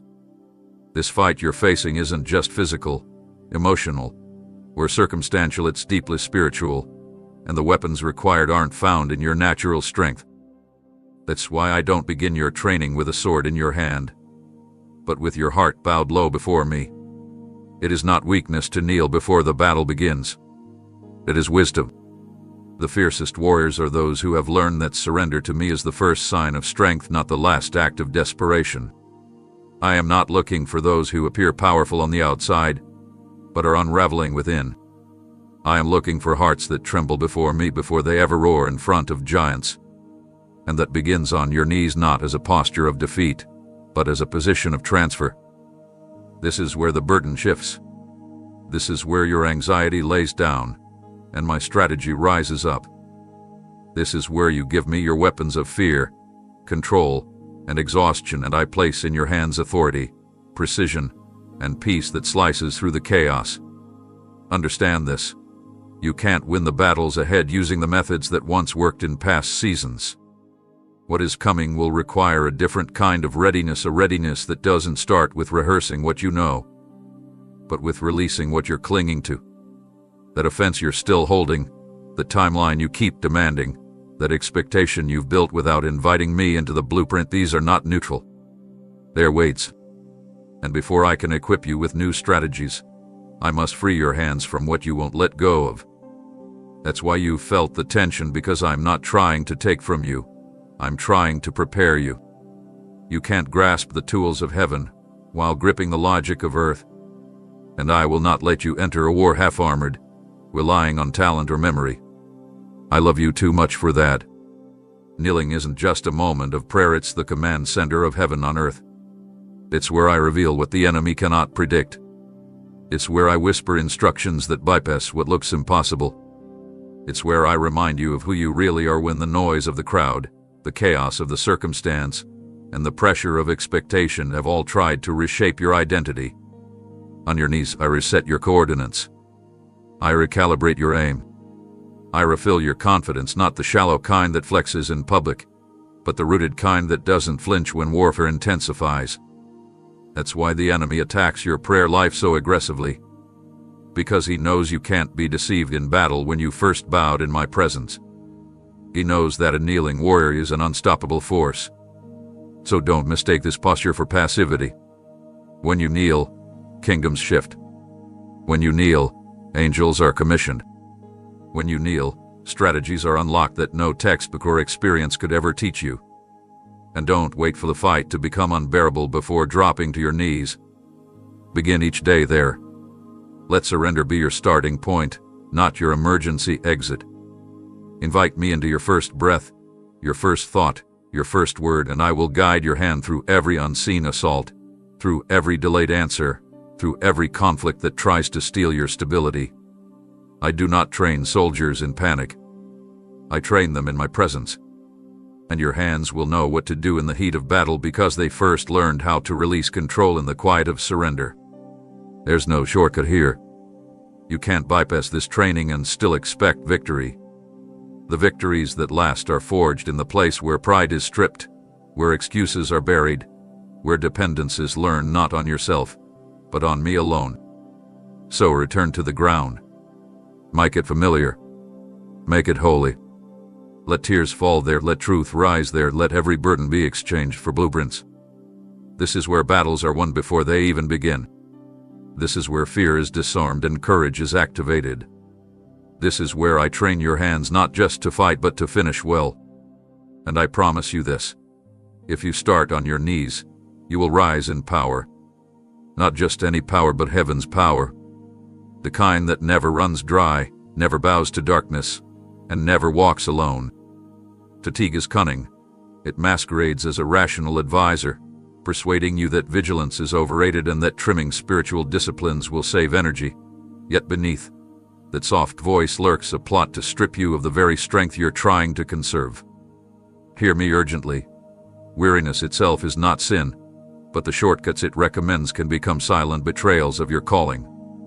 You were designed for cycles of exertion and renewal, but renewal comes from my presence, not from bargaining with lethargy's half-truths. The moment you start telling yourself, I'll skip prayer just this once, or I'll overlook that small compromise because I'm too tired to confront it, you've unknowingly opened a side gate the enemy has been testing for weeks. Rest is holy only when it is anchored in me. Any other substitute, mindless scrolling, numb entertainment, gossip framed as venting, may dull the ache but leaves your armor unfastened. Picture a soldier who dozes beside a smoldering campfire instead of retreating inside the fortified barracks. The faint warmth feels soothing, yet it casts long shadows that cloak approaching danger. In the same way, so-called harmless distractions can cradle you into a slumber where convictions loosen and discernment dims. Therefore, when fatigue presses your shoulders, run toward my refuge, not away from it. Trade your depleted striving for the oxygen of worship. Inhale promises, exhale pressures. Let my word be the pillow where your thoughts recline, because Scripture doesn't merely comfort, it recalibrates every cell of your resolve. Drink deeply of silence saturated with my nearness until your pulse sinks with heaven's steady cadence again. Only then will true stamina return, stamina that doesn't resent the next battle but meets it with clarified eyes and steady hands. Understand, Compromise always advertises itself as the quickest route to relief. But relief birthed from disobedience mutates into heavier burdens down the road. One overlooked boundary today becomes tomorrow's tangled snare. Reject the trap now. Choose Sabbath in my shadow where conscience stays clear and wisdom stands guard. I promise, the minutes you invest in sacred stillness will multiply back as focused hours, whereas the seconds you concede to convenience sin will cost you priceless peace. Let me massage out the knots of worry from your spirit. But keep your sword within reach. Rest is a pit stop, not a resignation. If you will shut the door to cleverly cloaked concessions and lie down in the light of my approval, I will replenish you with courage fierce enough to confront subtle temptations when you rise. So the next time exhaustion whispers, just ease up on obedience, answer with swift redirection, wrap yourself in worship, saturate your mind with my perspective, and feel weariness dissolve without forfeiting a single inch of ground. This is how guardians recuperate, by abiding, not abandoning. My presence is the only bed where warriors wake sharper than before they slept. Come, lay your head here and stand up ready, never lulled by the counterfeit calm of compromise again. The hour is too late to guess your way through spiritual decisions, and the stakes are too high to operate off assumptions. What's being presented to you now and what's about to appear in the coming days won't come screaming, I'm deception. No, the counterfeit will arrive clothed in familiarity. It will echo my language but twist my tone. It will mimic my miracles but lack my character. That's why I am calling you, not to sharpen your suspicion, but to deepen your intimacy with me, because the only reliable way to recognize what's false is to be fully immersed in what's true. You don't expose darkness by studying shadows. You expose it by flooding it with light. And I am the light that will never flicker, never adjust to trends, never accommodate lies to keep the peace. If you want clarity, come closer. If you want discernment, dwell deeper. This cannot be superficial. Your ability to identify spiritual fraud is directly tied to how saturated you are in my presence. Think of this clearly. When a banker is trained to detect fake currency, they do not begin by handling every variation of forgeries. They start by knowing the real thing, every texture, every detail, every watermark, so intimately that anything even slightly off feels wrong immediately. This is how I'm training you. I don't want you obsessed with chasing falsehoods. I want you obsessed with me. When you know my nature, my word, my rhythm, then every impostor, no matter how skillfully disguised, will trigger a quiet unrest in your spirit. That inner alarm isn't paranoia. It's a gift. It's me prompting you, nudging you to pause, to test, to question, not from a place of fear but from a place of spiritual maturity. And yes, you may have moments where others don't understand your resistance. I may say, what's wrong with it? Or everyone else is fine with this. But remember, your intimacy with me has made your discernment more sensitive. That's not a burden, it's a mantle. You not suppress that discomfort just to keep unity. Some agreements are not worth the cost. Peace built on pretending is not peace, it's a trap. I have not called you to live in suspicion, but I have called you to walk with eyes wide open. If you sense something off, do not override it to avoid awkwardness. You don't need to accuse or expose anyone, just quietly obey the nudge. Step back. Stay prayerful. I'll confirm what you need to know in time. The counterfeit often rushes you into quick decisions, while my spirit moves in peace and steadiness. Watch how pressure presents itself. Watch who insists on immediate allegiance. True things don't fear scrutiny. Real fruit holds up under examination. The counterfeit tries to dazzle you so you won't look too closely. But I am giving you eyes that see beyond surface. And here's the deeper truth. Most counterfeits don't come to steal obvious doctrines, they come to slightly alter the compass of your heart. They appeal to ego, to pain, to unresolved longing. That's why I'm asking you to let me search the unguarded rooms of your soul. Where there's hidden pride, deception finds a doorway. Where there's lingering bitterness, lies take root more easily. Where there's impatience, false shortcuts start looking appealing. So let me clean you out. Let me purify the spaces no one sees. The more you walk in internal truth, the more external lies will stand out without effort. Don't just read my word, absorb it until it redefines how you think. Don't just visit my presence, dwell until even your silence is filled with my voice. Your discernment isn't just about safety. It's about alignment. It's about not being delayed, not being deterred, not being distracted from assignments I've tailored to your life. If the enemy can't destroy you with sin, he'll try to delay you with counterfeit opportunities, counterfeit friendships, counterfeit revelations that flatter but don't sanctify. So listen again, intimacy with truth is your shield. Prioritize it over opinions. Prioritize it over urgency. Prioritize it even over visible results. And in doing so, you'll become unshakable, not because you've studied deception, but because you've anchored yourself in me, the way, the truth, and the life. Stay close. Stay clean. Stay clear. I'll keep your path lit and your spirit sharp, no matter how convincing the imitation may be. Here is a dangerous transaction that takes place in silence, unspoken, subtle, yet spiritually binding. It's the quiet consent you give to fear when you dwell on worst-case scenarios as if they are already real. Worry doesn't begin with crisis, it begins with agreement. And each time you entertain anxious thoughts without confronting them with truth, you co-sign with a force I never authorized to lead your life. Worry will present itself as preparation, as wisdom, as just being realistic. But underneath its polished language, it's a thief. It robs clarity, delays obedience, and breeds spiritual paralysis. I'm not asking you to ignore responsibility. I'm asking you to reject the false belief that dwelling on the unknown somehow gives you control. It doesn't. It only drags your heart into storms that haven't even happened and may never happen. I am warning you, do not allow worry to become your internal language. Its vocabulary may sound responsible, but its origin is fear dressed up as caution. There are agreements made in the quiet hours of the night when you replay conversations, imagine disasters, and brace yourself for disappointments that don't even exist. You might think, I'm just being prepared, but what you're doing is rehearsing defeat before any battle has even begun. And whatever you rehearse, you eventually partner with. When you entertain fear, it multiplies. When you meditate on dread, it becomes more believable.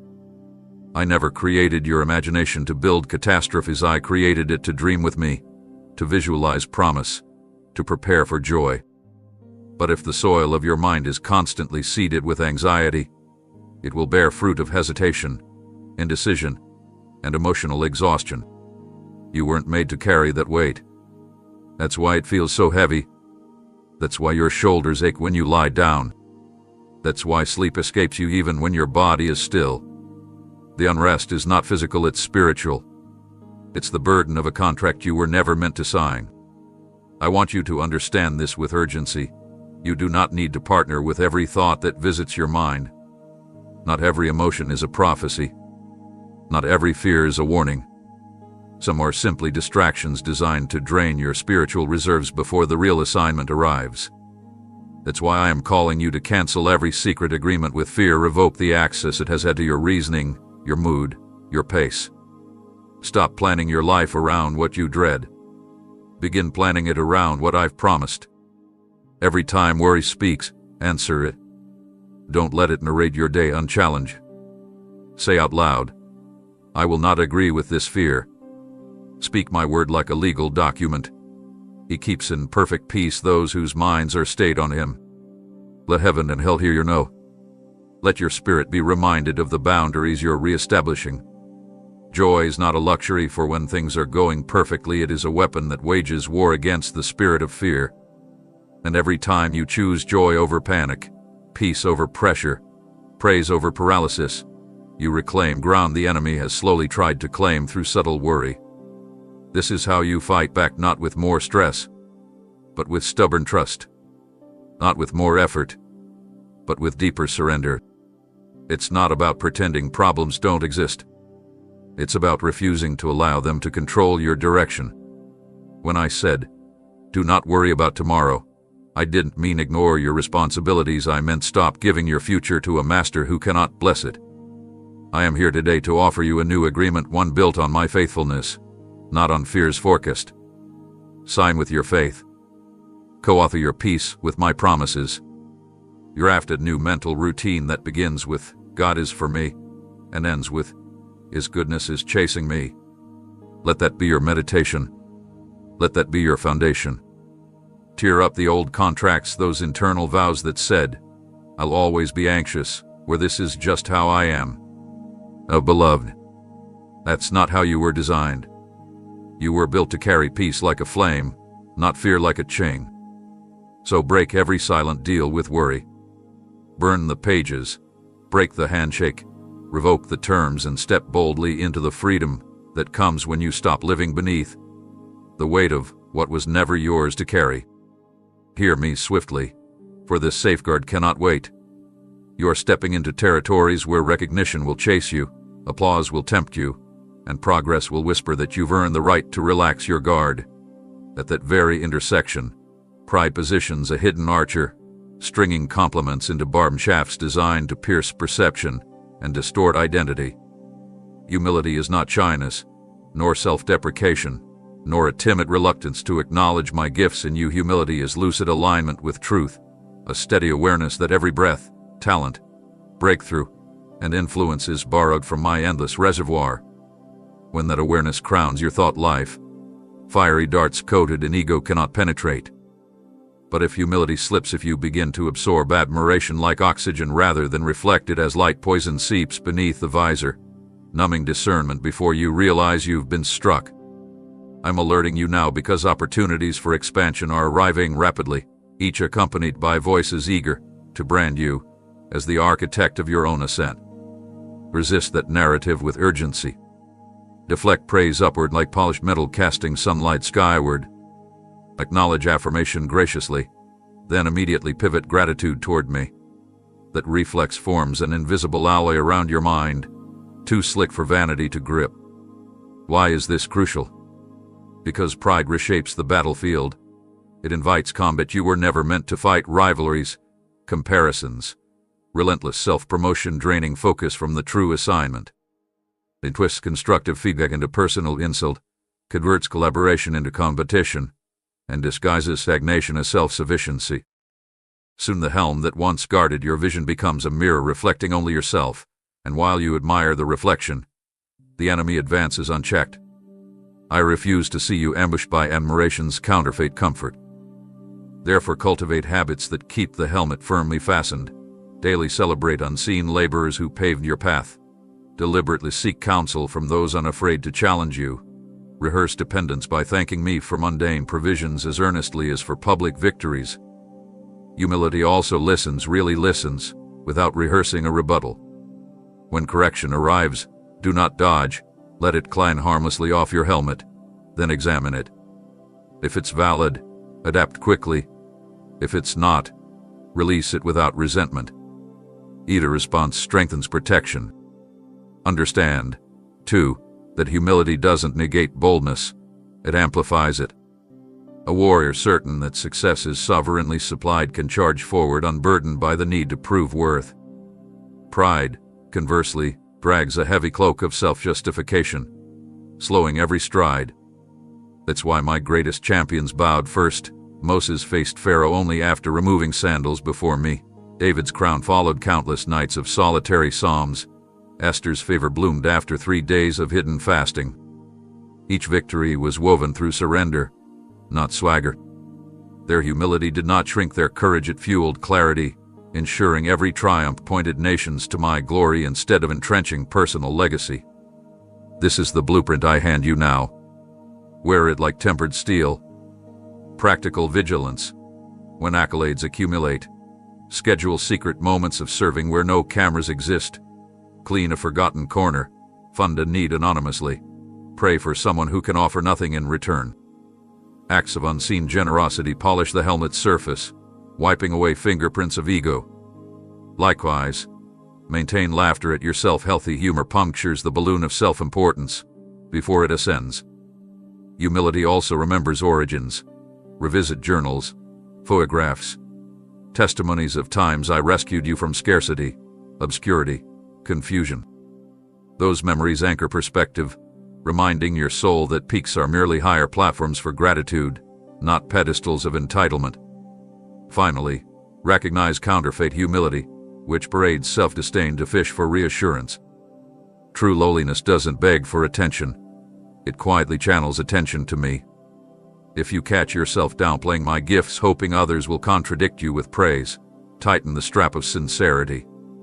Speak truth plainly. God enabled this and let that stand. The kingdom advances through authentic vessels, not through false modesty masking pride's thirst. So, beloved, secure the helmet. Let humility guard your thinking like seasoned sentries on midnight watch. With it in place, you'll stride through applauding crowds unaffected, navigate criticism unshaken, steward expansion without corrosion, and finish assignments crowned with honor that cannot rust because it was never about elevating you, but about revealing me through you, untainted, unstoppable, untouchable by pride's poisoned arrows. You sensed it already, the widening gap between the life I'm calling you into and the choices many around you are making. What once felt like shared momentum now feels like a quiet divergence, a spiritual fork where your hunger for more of me is met with silence or even subtle resistance. This is not a detour. This is the path I've carved specifically for you. And yes, it's narrowing. Not to restrict you, but to refine you. The distractions that once followed at a distance will now demand your attention more aggressively, hoping you'll take a broader, more convenient way. But hear me, those wide roads are shortcuts to delay. They may look smooth, paved with logic and popular approval, but they lead to spiritual erosion. I'm calling you deeper. And deeper almost always means narrower. Not everyone will understand. Not everyone will stay beside you. But don't fear the isolation of the narrow path, for I have walked every inch before you. My footsteps have left depressions in the soil, and your spirit will know where to step if you slow down and trust me to guide, not with grand signs, but with quiet impressions that echo louder than noise. You're not being punished by the narrowing. You're being purified. You're being entrusted with more. That's why some things that others can entertain, you can't anymore. That's why your spirit grows restless when you ignore my nudge to disconnect from distractions. The path is narrowing because you're carrying something sacred now. Sacred things cannot be handled with casual hands. And you, beloved, are carrying fire, not a flicker of emotion, but a flame of purpose. That fire cannot survive in crowded places that lack conviction. So I will gently lead you away from the familiar, not because it was bad, but because it's not enough for where I'm taking you. You may look around and see others running freely with fewer restrictions, wondering why their pace seems faster. But remember, speed is not always the evidence of direction. Some run wide and fast but miss the turn entirely. You are not behind. You are not late. You are not forgotten. You are walking exactly as you should, in step with a Savior who measured this terrain before time began. There is safety in this path. There are moments of stillness that others never get to experience because they never stayed long enough to notice me in the silence. I'm not only at the finish line, I'm beside you now. When the world accelerates and clamors for your attention, let your stillness be your strength. As where my voice gets loudest on the path too narrow for distraction to walk alongside, there will be choices that test your loyalty to me. Moments where what is right will not be what is easy. Conversations where saying less will protect your peace. Invitations you will have to decline, not because you're better, but because your spirit is being guarded. That's what the narrowing does. It strips away the unnecessary so the essential can be seen. And what's essential now is my voice, my timing, my instruction. These are your compass points. And though the road ahead may twist unexpectedly, know this: I've been here before. Every twist, every incline, every quiet shadow, I've gone ahead and marked it with my presence. My footsteps are already there, waiting for yours to fit inside them.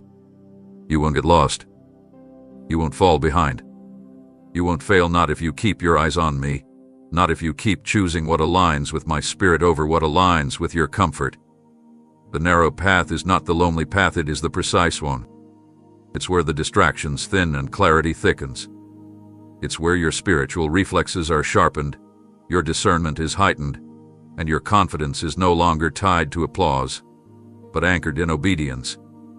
And as you walk it, others will notice not your speed, but your steadiness. Not your volume, but your vision. And though few may follow at first, some will eventually be drawn to the peace that surrounds you like a fragrance.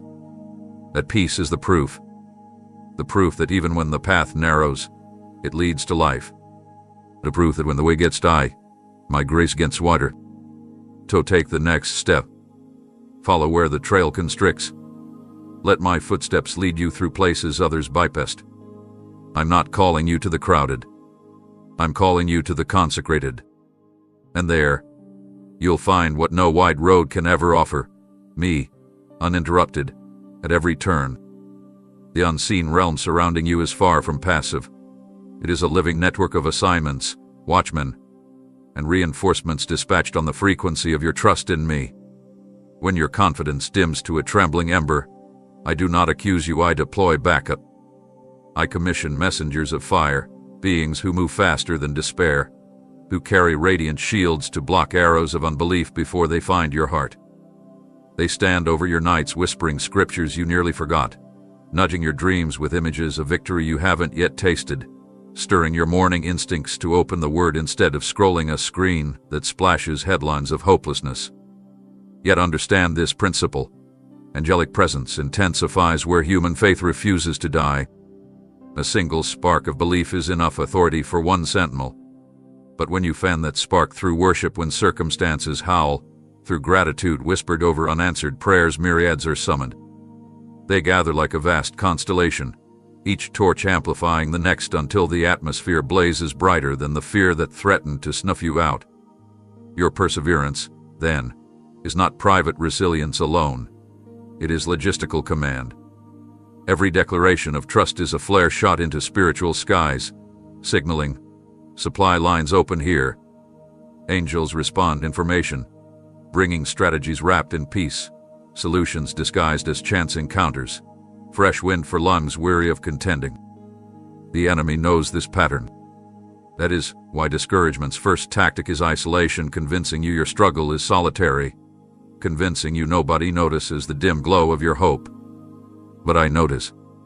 I engineer swift reinforcements the moment I detect even a shiver of reliance on my name.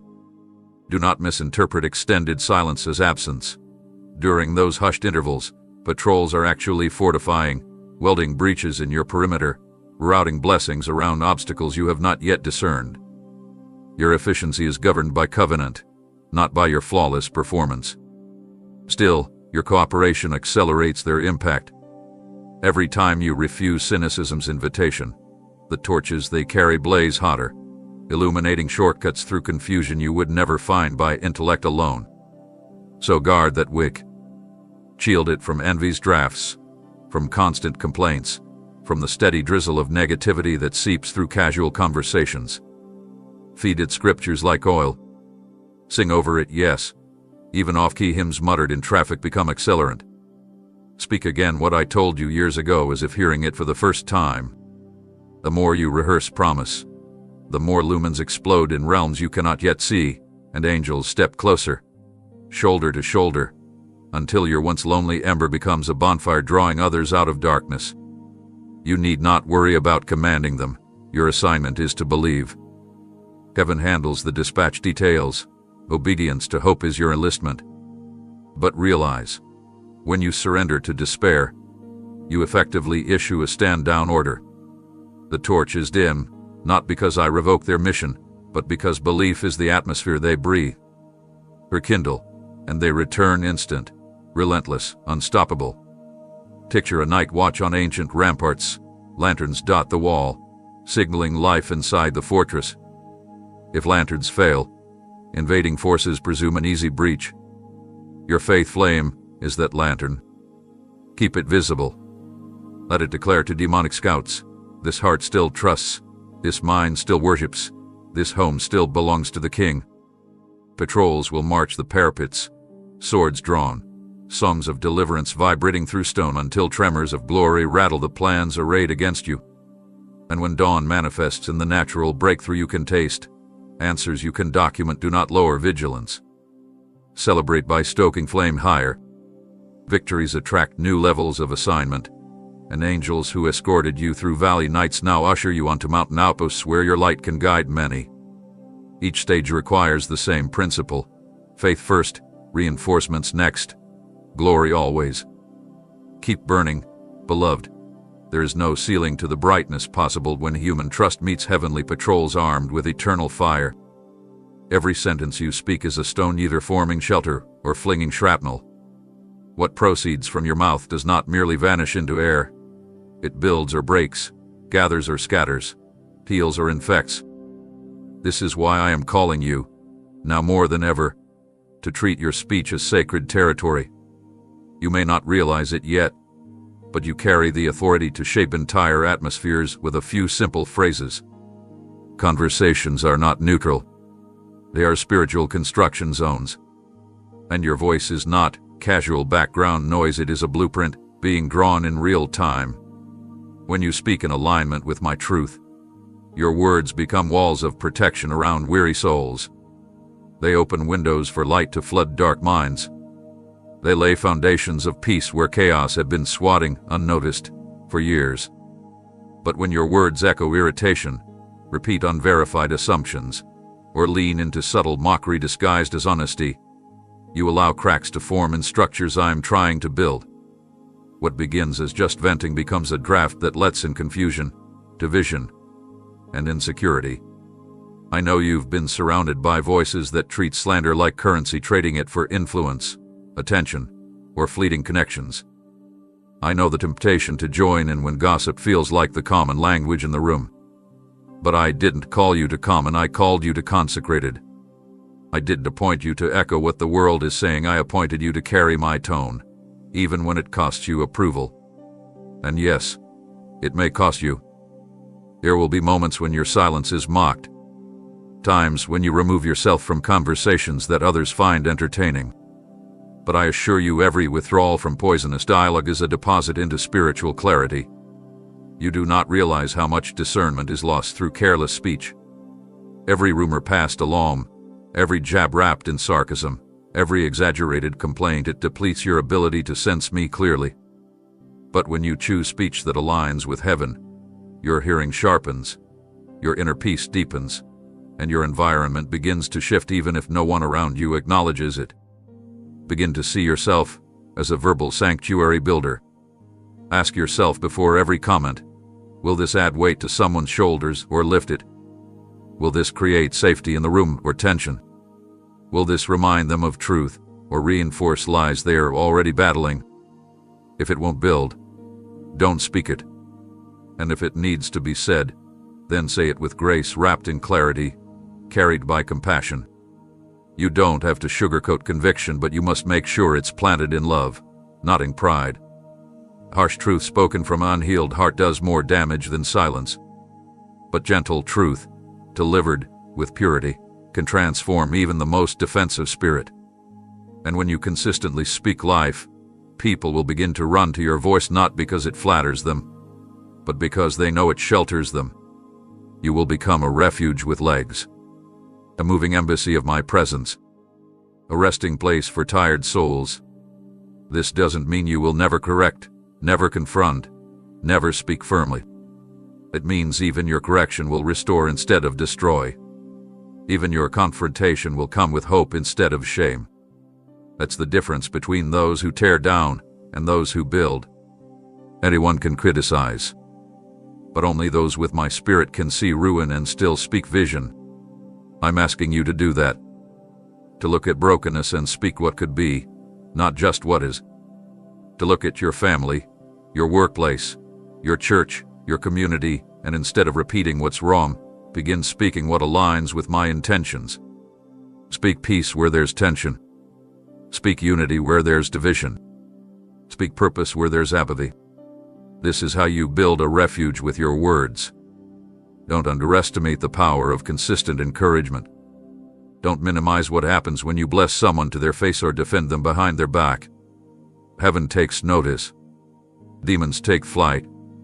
The ground beneath your feet begins to change. So choose your words with reverence, as though every syllable shapes the world around you, because it does. And when you forget, come back to me. Let me cleanse your tongue again, like I did for Isaiah. Let me recalibrate your tone, soften your edges, and fill you with the kind of words that last longer than arguments and echo louder than rumors. For you are not just a speaker, you are a builder. And with every heaven-aligned word, you are shaping spaces that carry my presence, protect my people, and prepare hearts for the miracles I am about to release. Each drop that escapes your eyes in secret, every silent sob muffled into pillows, each moment you break mid-sentence because emotions overwhelm, these are not signs of weakness. They are sacred offerings, collected by heaven like precious seed. You may feel as though you're unraveling in those moments, but in my kingdom, what feels like breaking is often planting. I don't just count your tears, I invest them. I turn them into boldness.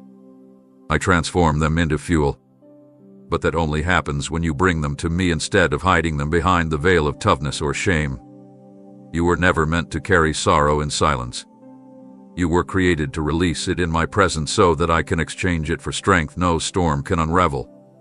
I want you to know that even the tears you didn't understand, the ones you couldn't explain to yourself, let alone others, were not wasted. Each one was a cry your spirit spoke when your words fell short. And I understood them all. When you weep before me, you do not dissolve, you deepen. Like roots that grow downward in darkness to anchor trees against hurricanes, your soul digs further into me when grief pours from your heart. But the world will try to shame your emotion, to call your crying dramatic, or label your tears weakness. That's because the world doesn't understand the kind of strength I build from surrender. I do not despise a broken heart, I dwell in it. I draw close to the crushed. I pitch my tent near the emotionally overwhelmed.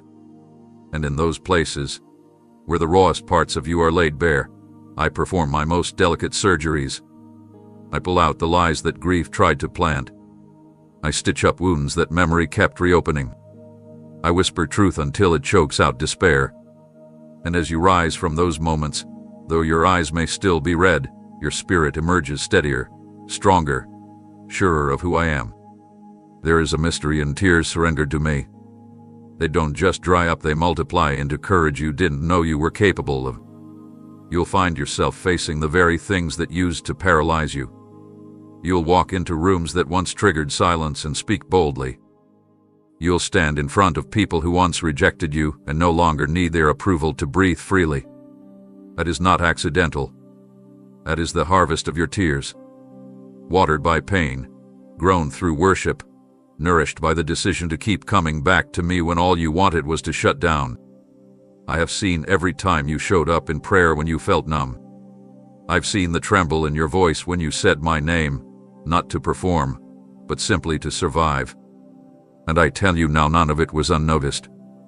You see, in the realm of heaven, your tears have voices. They speak on your behalf. They say what your strength cannot. They unlock places in your heart you didn't realize needed tending. So do not apologize for them. Do not rush to wipe them away as if they disqualify your authority. They authenticate it. They prove your softness has not been consumed by bitterness. They show me that you are still tender enough to receive more. And I pour into open vessels, not closed ones. I can do more with 5 tears surrendered in honesty than with 1,000 declarations made in pride. So if the tears come, let them. But direct them toward me. Let them fall into my hands, not into empty spaces where regret tries to collect them. And know this, I am bottling every tear. I am not just storing them, I'm transforming them into testimonies, into breakthroughs, into bold prayers that echo in rooms where you once whispered fears, into dreams that you thought were dead but are now soaking in the very water your sorrow produced. So the next time you feel them rising, do not resist. Do not retreat. Let them flow, and hand them to me. I will turn them into courage that will not only sustain you, but inspire others. Because courage born in weeping speaks louder than strength manufactured through performance. And your tears, my beloved, are not the end of your story. They are the beginning of miracles rooted in a kind of faith that hell cannot imitate and heaven cannot ignore. There is a rhythm embedded into your calling, a sacred cadence that governs when to rise, when to wait, when to speak, when to hold your breath. But too often, in the rush of eagerness or the ache of delay, you are tempted to step outside that rhythm, to sprint ahead because you're tired of waiting, or to shrink back because you're afraid of disappointment. Yet I tell you now with urgency, one moment too early can cost years of realignment. Not because I won't restore, but because what I build is designed for fullness, not fragments. You must learn to move with me, not around me. Trust that my timing isn't slow, it's surgical. I'm not withholding because you're unworthy. I'm refining so you can hold what I'm preparing without it crushing you. You don't need to be anxious about what's next. You need to be anchored in what I've already said. When I declared the promise over you, it wasn't attached to a deadline, it was attached to obedience. And obedience includes pacing. If you listen closely, you will begin to feel it, not in the noise of your surroundings, but in the subtle pulse of my spirit within you. That unexplainable peace that settles when you pause instead of push. That's not hesitation, it's direction. That heaviness you feel when you try to force what isn't ready. That's not failure, it's redirection. I have encoded my wisdom into the delay. And if you stay close, you'll begin to discern that not every closed door is opposition, some are protection. Some are me shielding you from rooms that your character isn't ready to occupy yet. The world will not understand this. It celebrates fast growth, fast fame, fast results. But quick does not equal divine. I'm not interested in giving you a spotlight, I'm interested in giving you sustainability. I'm building something in you that won't collapse when the applause fades or when trials intensify. That's why you've been walking through seasons that seem slow. It's why you've watched others pass you, wondering if you were forgotten. You weren't. You were being preserved. Like fine wine hidden in darkness. Like roots digging deep before branches break the surface. I am establishing you, not just promoting you. And when it's time to move, there will be no striving. You won't have to manipulate, beg, or chase. Doors will open because I touch them, not because you force them. So how do you wait well? Not by doing nothing, but by doing what I've already assigned. The enemy wants to trick you into believing that waiting is wasting. That lie breeds restlessness, and restlessness gives birth to premature choices that look right but feel wrong. But when you stay faithful with what's in front of you, even if it seems small, you're proving to heaven that you can steward the weight of what's ahead. And when I see that posture in you, faithfulness without fanfare, obedience without outcomes, I accelerate what's coming. Because now your foundation can hold it. Let me train your ears to hear the tick of my timing. It doesn't sound like the world's clocks. It moves slower, but strikes deeper. It doesn't count seconds, it counts surrender. It measures not how fast you move, but how aligned you are with my heartbeat. And when that alignment is set, timing becomes an ally, not an obstacle. Suddenly, what once felt like delay will reveal itself as divine choreography. You'll look back and see how every not yet was really a just wait. I'm doing something bigger than you imagined. This is not the moment to panic. This is not the moment to leap blindly just to escape the stillness.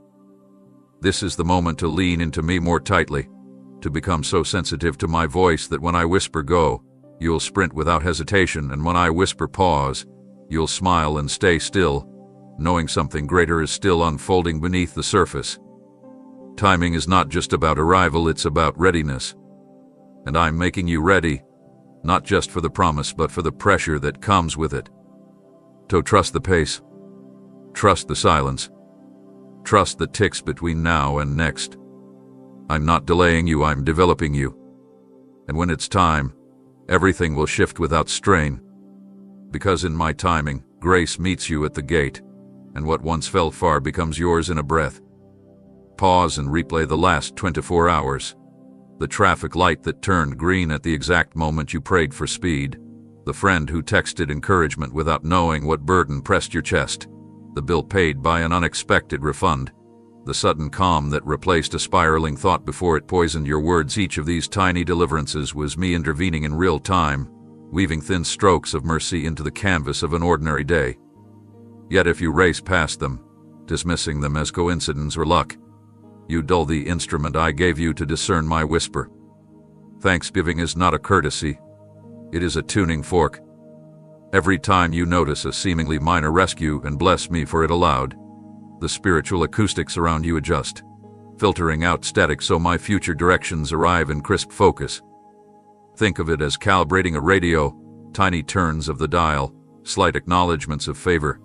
Reduce the hiss until the broadcast emerges clearly, so clearly that when I nudge you left instead of right, you obey without second-guessing because you have practiced recognizing my subtle fingerprints all day long.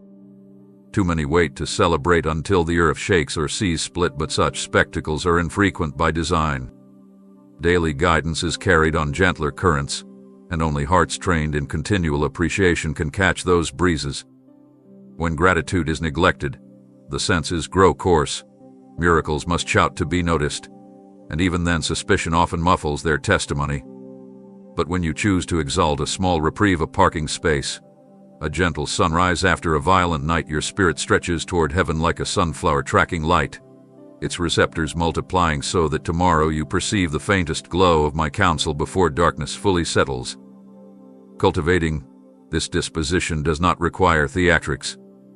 A whispered thank you in the hallway, a mid-task pause to smile skyward, a journal line that notes, "He protected me again." These are bricks in a listening tower. Stack them persistently, and soon you will stand taller than confusion. Understand, celebration doesn't merely record what happened, it rehearses who I am. You affirm my nature as rescuer, thereby dismantling the enemy's narrative that you are abandoned to randomness. The devil exploits forgetfulness.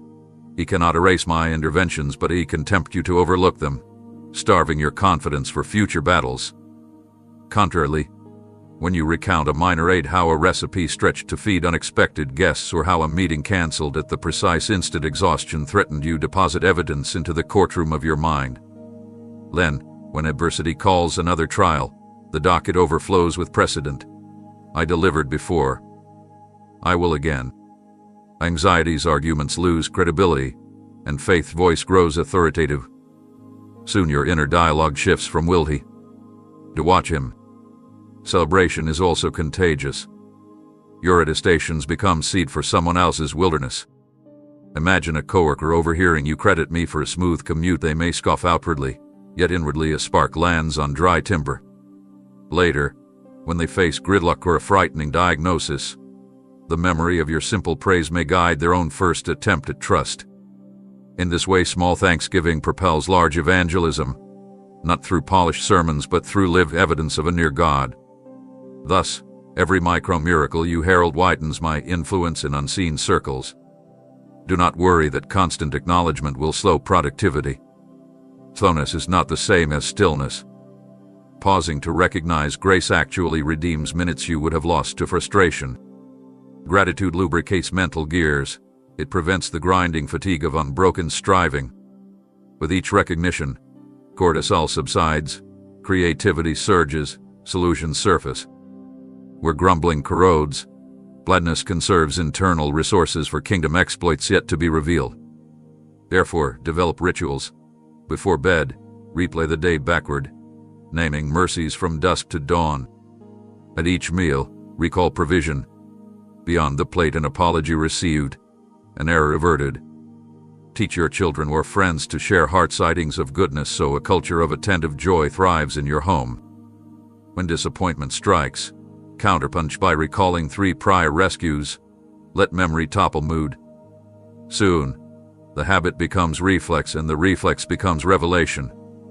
Your ears, now primed by continuous honor, will detect my next assignment in nuances, a passing phrase, a scripture fragment, a sudden idea while others await thunder.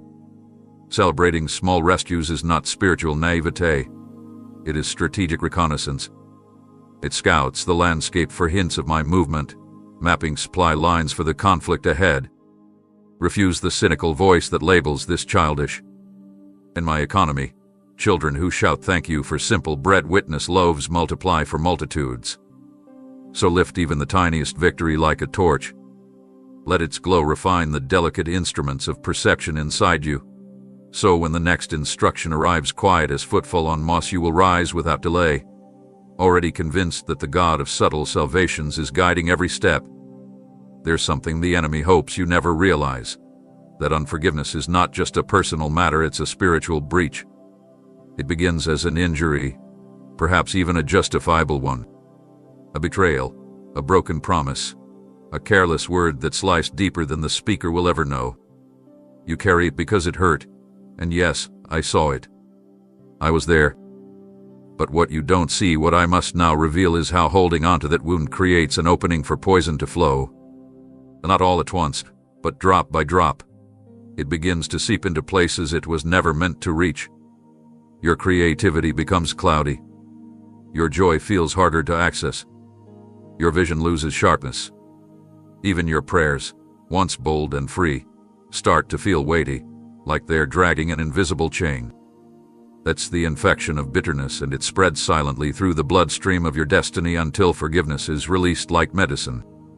That's why I say forgive quickly, not because I'm dismissing your pain, but because I'm protecting your purpose. Delayed forgiveness is an open door the enemy exploits skillfully. He doesn't need to destroy you outright if he can just distort you slowly enough that your once clear calling feels distant, unreachable, or strangely unimportant. He knows that a heart cluttered with offense is a heart less willing to obey, less willing to love, less willing to trust me again.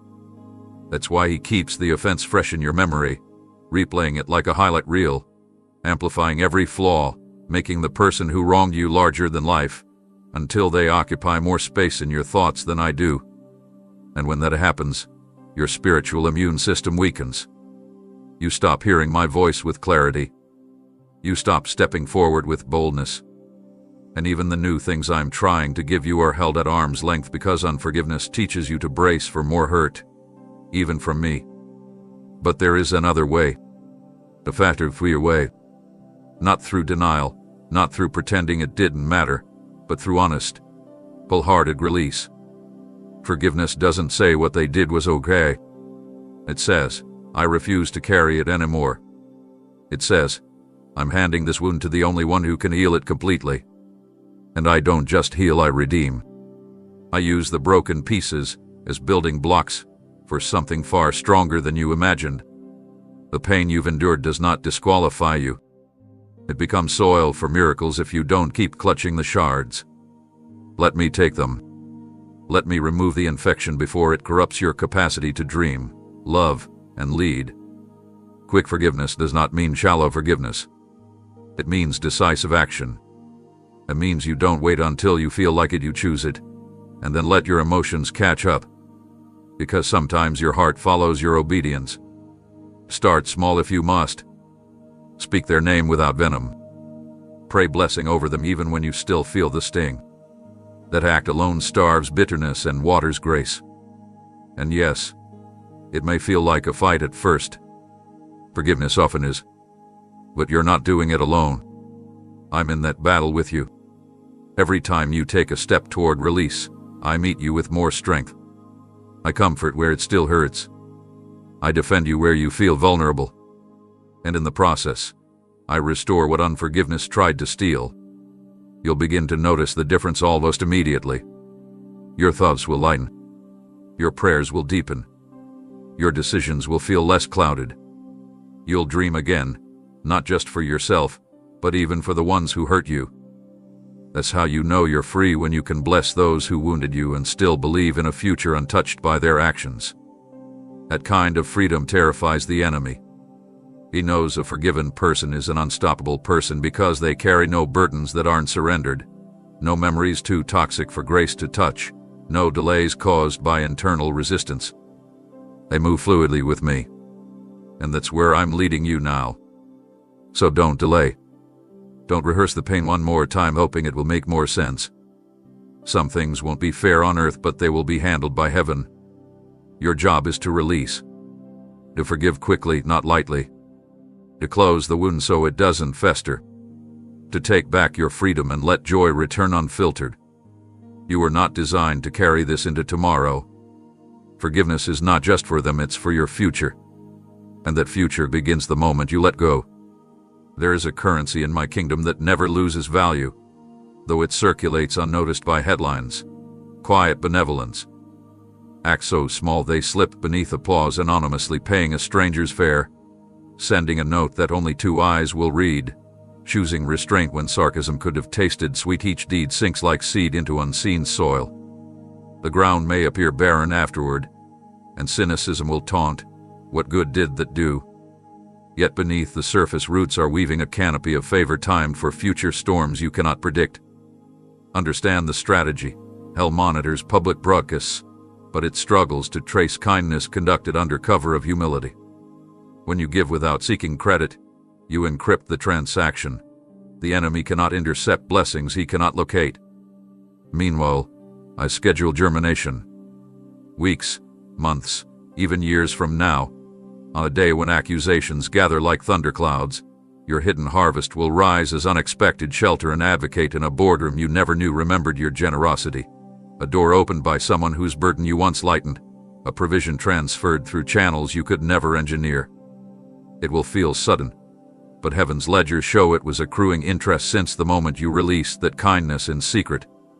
Do not underestimate the multiplied impact of motives purified from applause. Public charity earns earthly praise, which fades as quickly as it's spoken. Secret kindness stores compound grace in realms where moth and rust hold no sway. And let me clarify, secrecy is not about cloaking virtue in prideful mystique. It is about freeing compassion from the need to be seen, so that love flows unfiltered by ego. The less attention you demand, the purer the stream, and the more potent its eventual return. Think of Naaman, who expected grand gestures yet found healing through humble obedience. Think of the widow who dropped 2 coins unheard by the crowd but heard by heaven. In both cases, the miracle hinged not on value but on sincerity. So, when an opportunity for discreet goodness arises, take it swiftly. Don't wait for perfect conditions, for extra funds, for certain acknowledgement. The soil is ready now, and hesitation allows weeds of self-justification to choke the impulse. You ask, how will I know the seed is significant if no one affirms it? I answer, by the peace that settles after giving. If inner stillness replaces the itch for recognition, you have sown well. If joy bubbles quietly while no audience claps, you have aligned with my heartbeat. That resonance is confirmation enough. Let others chase visibility. You chase impact. Remember, I who see in secret will reward in ways publicity could never engineer. And those rewards are not merely material, they include resilience against discouragement, insight during confusion, courage under scrutiny. Harvest looks different for each field, but it always arrives when protection or provision is most critical. You will stand amazed, realizing the cloak shielding you was woven from deeds you nearly forgot. Guard your posture, though. The temptation will come to announce what was meant to remain hidden, especially when you feel overlooked elsewhere. Talents in such moments is strength. You honor the sacred transaction by letting me unveil it in my timing. Each time you resist the urge to broadcast, the seed sinks deeper, anchoring roots that will grip the soil against future gales. Practice this lifestyle until generosity becomes reflex, until your left hand truly forgets the right hand's giving. Train your household likewise. Teach children to serve anonymous needs. Teach friends to celebrate unseen victories. Create a culture where gratitude flows upward to me rather than sideways toward commendation. Soon you will notice something subtle yet profound. Environments shift around secret sowers. Workplaces brighten without logical cause. Families find conversations gentler. Even neighborhoods experience reduced strife, because kindness planted in hidden corners sends ripples wider than intention. It is spiritual physics. Every selfless action displaces a measure of darkness. So keep scattering seed coins, compliments, prayers, no eye records. Your Father measures each particle, mapping future rescue routes that will spring like hidden wells when desert heat seems unbearable. And on that day, standing beneath the shade of trees you once planted unseen, you will grasp the power of covert compassion. It not only blesses recipients, it builds a fortress of favor around the giver. So now, beloved, your secret fields are already trembling with the promise of timely harvest. There is a difference between remembering and reliving, between learning from what broke you and allowing it to re-break you in endless cycles of reflection. I have seen you revisit the same ache again and again, not because you enjoy the sorrow, but because you're afraid if you walk too far away from the wound, you'll forget what it taught you. But listen to me carefully. I never asked you to pitch your tent in a valley of trauma. I asked you to pass through. Yes, reflect. Yes, acknowledge. Yes, extract the insight. But do not stay. Do not rehearse the betrayal so often that it becomes your identity. Do not clutch the lesson so tightly that you mistake it for the whole truth. Your pain may have shaped part of your path, but it was never meant to become the voice that leads you. That place where you were wronged, where you failed, where the disappointment hit you hardest, that place is not your home. I bring beauty from ashes, but I do not need you to live among the ashes for the transformation to work. Too many of my children remain emotionally anchored to old wounds, revisiting every detail, obsessively trying to make sense of what hurt them. And I understand that urge. I know how your heart seeks closure, how your mind tries to protect you by gathering every broken fragment and examining it from every angle. But wisdom is not found in overanalyzing the pain, it's found in bringing the pain to me, asking what you were meant to learn, and then letting me breathe fresh life into the space it occupied. That's where true wisdom lives, in forward motion, in the courage to continue with clarity, not chains. So ask me what to carry, and I will show you. I will help you discern which memories contain treasure, and which ones were just echoes meant to fade after they served their moment. The danger of camping in the ruins is that, over time, they begin to feel like protection. You memorize the architecture of old pain so well that you forget what freedom even looks like. But child, I did not rescue you to watch you rebuild walls from rubble. I called you out so that you could become a builder of new places, places of healing, of joy, of strength that ripples into others. If you keep rehearsing what went wrong, you will miss what is going right. I am doing things now that require your full presence. I am aligning relationships, opening doors, planting seeds, but if your focus remains tethered to what was lost, you'll trample new growth while looking for pieces of what I've already buried. Yes, there's wisdom in pain, but it must be processed through my presence. Otherwise, it becomes a lens of distortion. It will cause you to interpret current blessings with suspicion. It will convince you that every good thing must come with a cost, that every peaceful moment is a setup for another storm, that every new opportunity is bait for fresh disappointment. This is not discernment, it's damage, and I want to heal it. But you must first choose to step away from the ruins, to stop building a life around what hurt you. Let me be your guide through memory. Let me filter what should stay and what should go. Let me redeem the experience without requiring you to stay stuck in it. I gave you the strength to survive what you never thought you'd get through. That alone proves your resilience. But now I want to give you more than survival. I want to give you clarity, purpose, legacy. You're not just someone who endured. You're someone who was transformed. And transformation doesn't dwell in the shadows of the past. It moves forward with dignity, even if the past still echoes sometimes. When you feel it trying to call you back, don't ignore it, but don't sit in it either. Listen for what is useful, then keep walking. Walking with grace. Walking with peace. Walking with a new identity that says, I've been through fire, but I'm not made of ash. So, harvest what is worth keeping. Let go of what serves no more purpose, and refuse to build your future upon ruins. I have a new foundation prepared, one made of hope, wisdom, and divine timing. Leave the campsite. Let the embers die. A new dawn is breaking, and it has nothing to do with the wreckage. It has everything to do with what's being rebuilt right now, in you. Where you dwell physically, emotionally, and spiritually affects what you become. Just as seeds planted in toxic soil cannot yield healthy fruit, your soul cannot thrive in an atmosphere that drains, distracts, or distorts your calling. What you allow around you will eventually influence what flows out of you. That's why I urge you now with urgency. Be intentional about your environment. This includes your conversations, your media, your relationships, even your thoughts.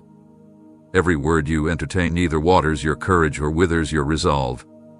Every voice you listen to either affirms my truth or echoes the enemy's lies. I'm not calling you to paranoia but to discernment. If you treat your atmosphere casually, you risk your strength being stolen subtly.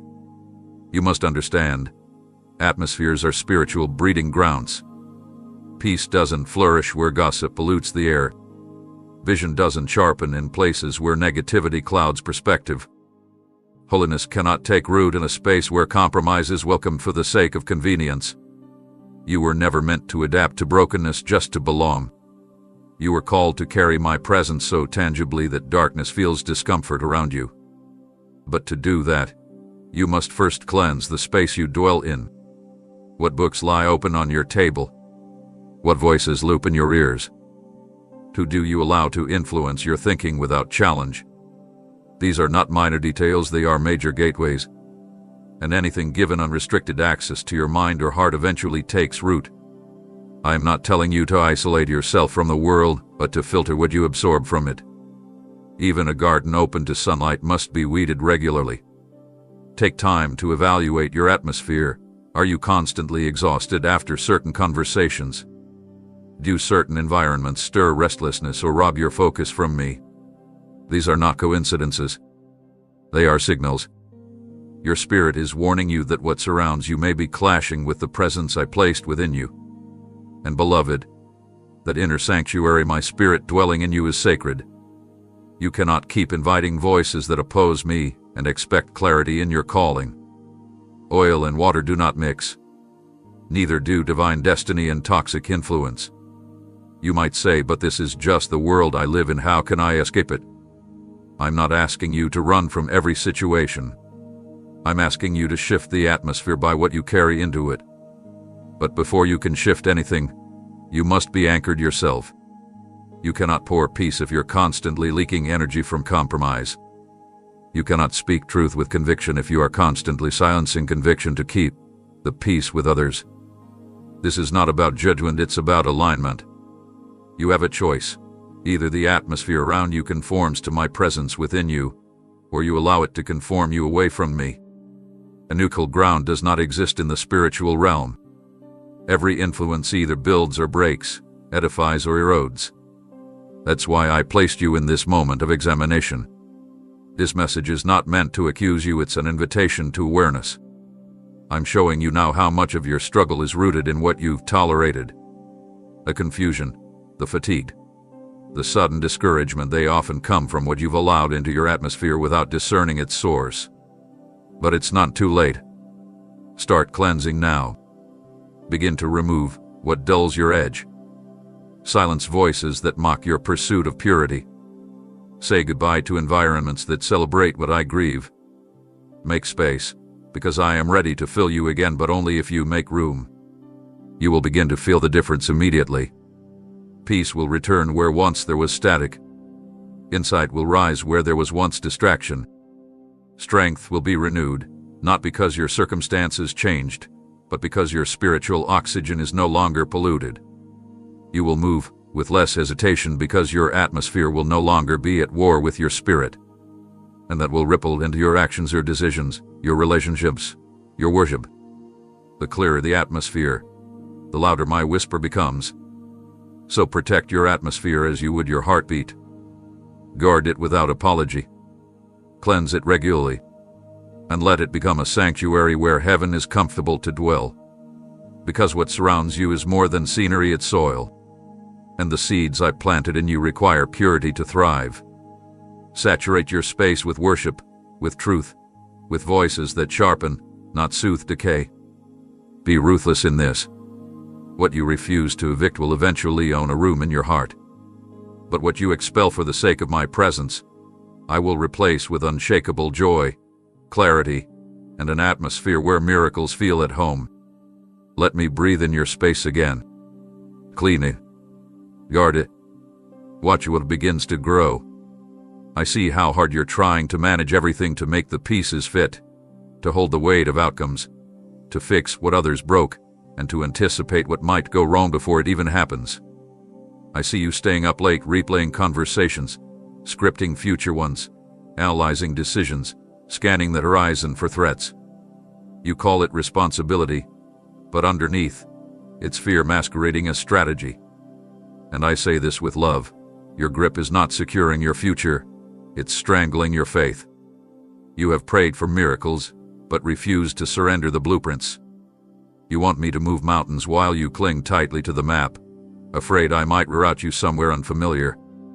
But child, if you won't loosen your hold, how can I lead you to the very breakthrough you're desperate for? Your control comes from a wound, I know that. Somewhere, someone let you down. Something collapsed when you least expected. A promise failed. A door closed too fast. And so you learned to anticipate pain and prepare for disappointment. You taught yourself to manage everything so you wouldn't have to feel that helplessness again. But in doing so, you've built a fortress around your own heart, one that even I cannot fill unless you open the gate. You ask for peace but carry contingency plans for everything. You ask me to speak, but interrupt me with your next plan. You cry for deliverance, but resist when I move in ways you didn't predict. This is the tension we must confront now. Not because I'm angry, but because I want to give you rest. Miracles require room. They do not bloom in environments dominated by control. I will not compete with your strategies. I will not override your decisions. If you insist on steering, I will let you because I honor your will. But understand this, the control you're clinging to is not protection, it's limitation. It's closing the windows where my spirit wants to breathe. It's placing walls where there should be wind. I want to do something new, but you keep asking me to do it your way. What if your idea of safe is actually what's keeping you stuck? What if your version of wise is what's slowing my answer? What if letting go doesn't mean losing, it means finally receiving? I'm not asking you to abandon logic or ignore wisdom. I'm asking you to surrender the outcome. I'm asking you to stop micromanaging my timing. I'm asking you to quit needing to understand every detail before you take a step. Faith is not reckless, it's trust. Trust that even when you don't see the full picture, I am still painting something beautiful. Trust that when doors shut unexpectedly, it wasn't punishment, it was preservation. Trust that when plans shift, it's because I saw what you did. Your life is not a puzzle you must constantly solve. It's a journey you are meant to walk with me, hand in hand, step by step, breath by breath. I know it feels risky to release control, but control is exhausting, and you're already tired. Don't deny it. The mental load, the emotional pressure, the spiritual fatigue, it's all rooted in your need to hold everything together. But beloved, that was never your job. You're not the glue of your family. You're not the architect of your future. You're not the healer of broken hearts. You are the vessel. I am the source. And when you finally hand me the reins, you'll find I've already prepared what you've been working so hard to earn. The provision is ready. The healing is scheduled. The redemption is in motion. I've been waiting not because you're unworthy, but because I won't force a miracle into a place that's already full of fear. So here is my call to you now. Unclench your fists. Lay down your tools. Silence the voice that tells you you're responsible if you don't anticipate every variable. Let me take over. Not partially. Not just the pieces you're okay with. All of it. The finances. The relationship. The timing. The uncertainty. Lay it all before me like a child places broken toys before a father, trusting that somehow I can make it whole again. And I will. Not only that, but I will do more than you asked. But it starts here. With surrender. With release. With the decision to finally breathe and trust that the one who made the stars is fully capable of guiding your next step without your constant supervision. Let go now. Watch what happens when I take the lead. Not every pause is punishment. Not every delay is denial. Sometimes, What feels like an interruption is actually intervention. I don't withhold to wound you, I delay to protect you. But because you measure time in minutes while I measure it in maturity, the waiting stretches you in ways you didn't expect. And it's in that stretch that frustration creeps in. You start to question everything, your prayers, your progress, even your worth. But beloved, hear me now. The longer it takes does not mean I've forgotten. It may mean the thing you're waiting for isn't ready, or it may mean you're not ready to carry it yet without it crushing you. And I love you too deeply to let anything arrive in your life that would damage what I've been healing. That's why this delay exists. The delay isn't punishment, it's alignment. You've been asking for doors to open, but I've seen what waits on the other side that would overwhelm your current strength. I've heard conversations you haven't. I've discerned motives you can't. I've seen ripple effects you would never imagine. So I slow the process, not because I'm distant, but because I'm near, so near, in fact, that I know how one rushed moment could undo years of preparation. So yes, I delay, but never carelessly. Every second serves a purpose. Every detour hides a lesson. And every waiting season holds a test. Will you trust me when the calendar doesn't comfort you? Will you still believe I'm good when the timeline contradicts your expectations? There's a danger in rushing to escape discomfort. In your urgency, you may leap toward the first opportunity that feels like progress, only to find yourself outside my covering. Just because something arrives quickly doesn't mean it was sent by me. The enemy can fast-track counterfeits. He knows how to mimic convenience, how to disguise chaos in the clothing of opportunity. But what I prepare is anchored in timing and truth. You won't have to manipulate it. You won't have to beg for it. You won't have to lose sleep chasing it. My timing may test your patience, but it will always protect your purpose. You may not understand the fullness of my reasoning yet, but the day will come when you'll look back and thank me for every not yet. In the meantime, ask me what the delay is teaching. There's always a purpose within the pause. Sometimes I'm refining your discernment, training your ears to recognize my voice more clearly. Sometimes I'm confronting hidden fears you didn't know were still shaping your decisions. Sometimes I'm detoxing old mindsets so they don't poison the new blessings I want to give you. Don't waste the waiting by resenting it. Press in. Worship with questions in your heart. Serve while you long for resolution. Grow deeper roots so when the winds of fulfillment finally blow, you won't be uprooted by the very thing you once begged for. This delay is not a void, it's a vineyard. And what grows here will nourish you in seasons to come. But you must be careful. Prolonged frustration in the waiting can lead to compromise.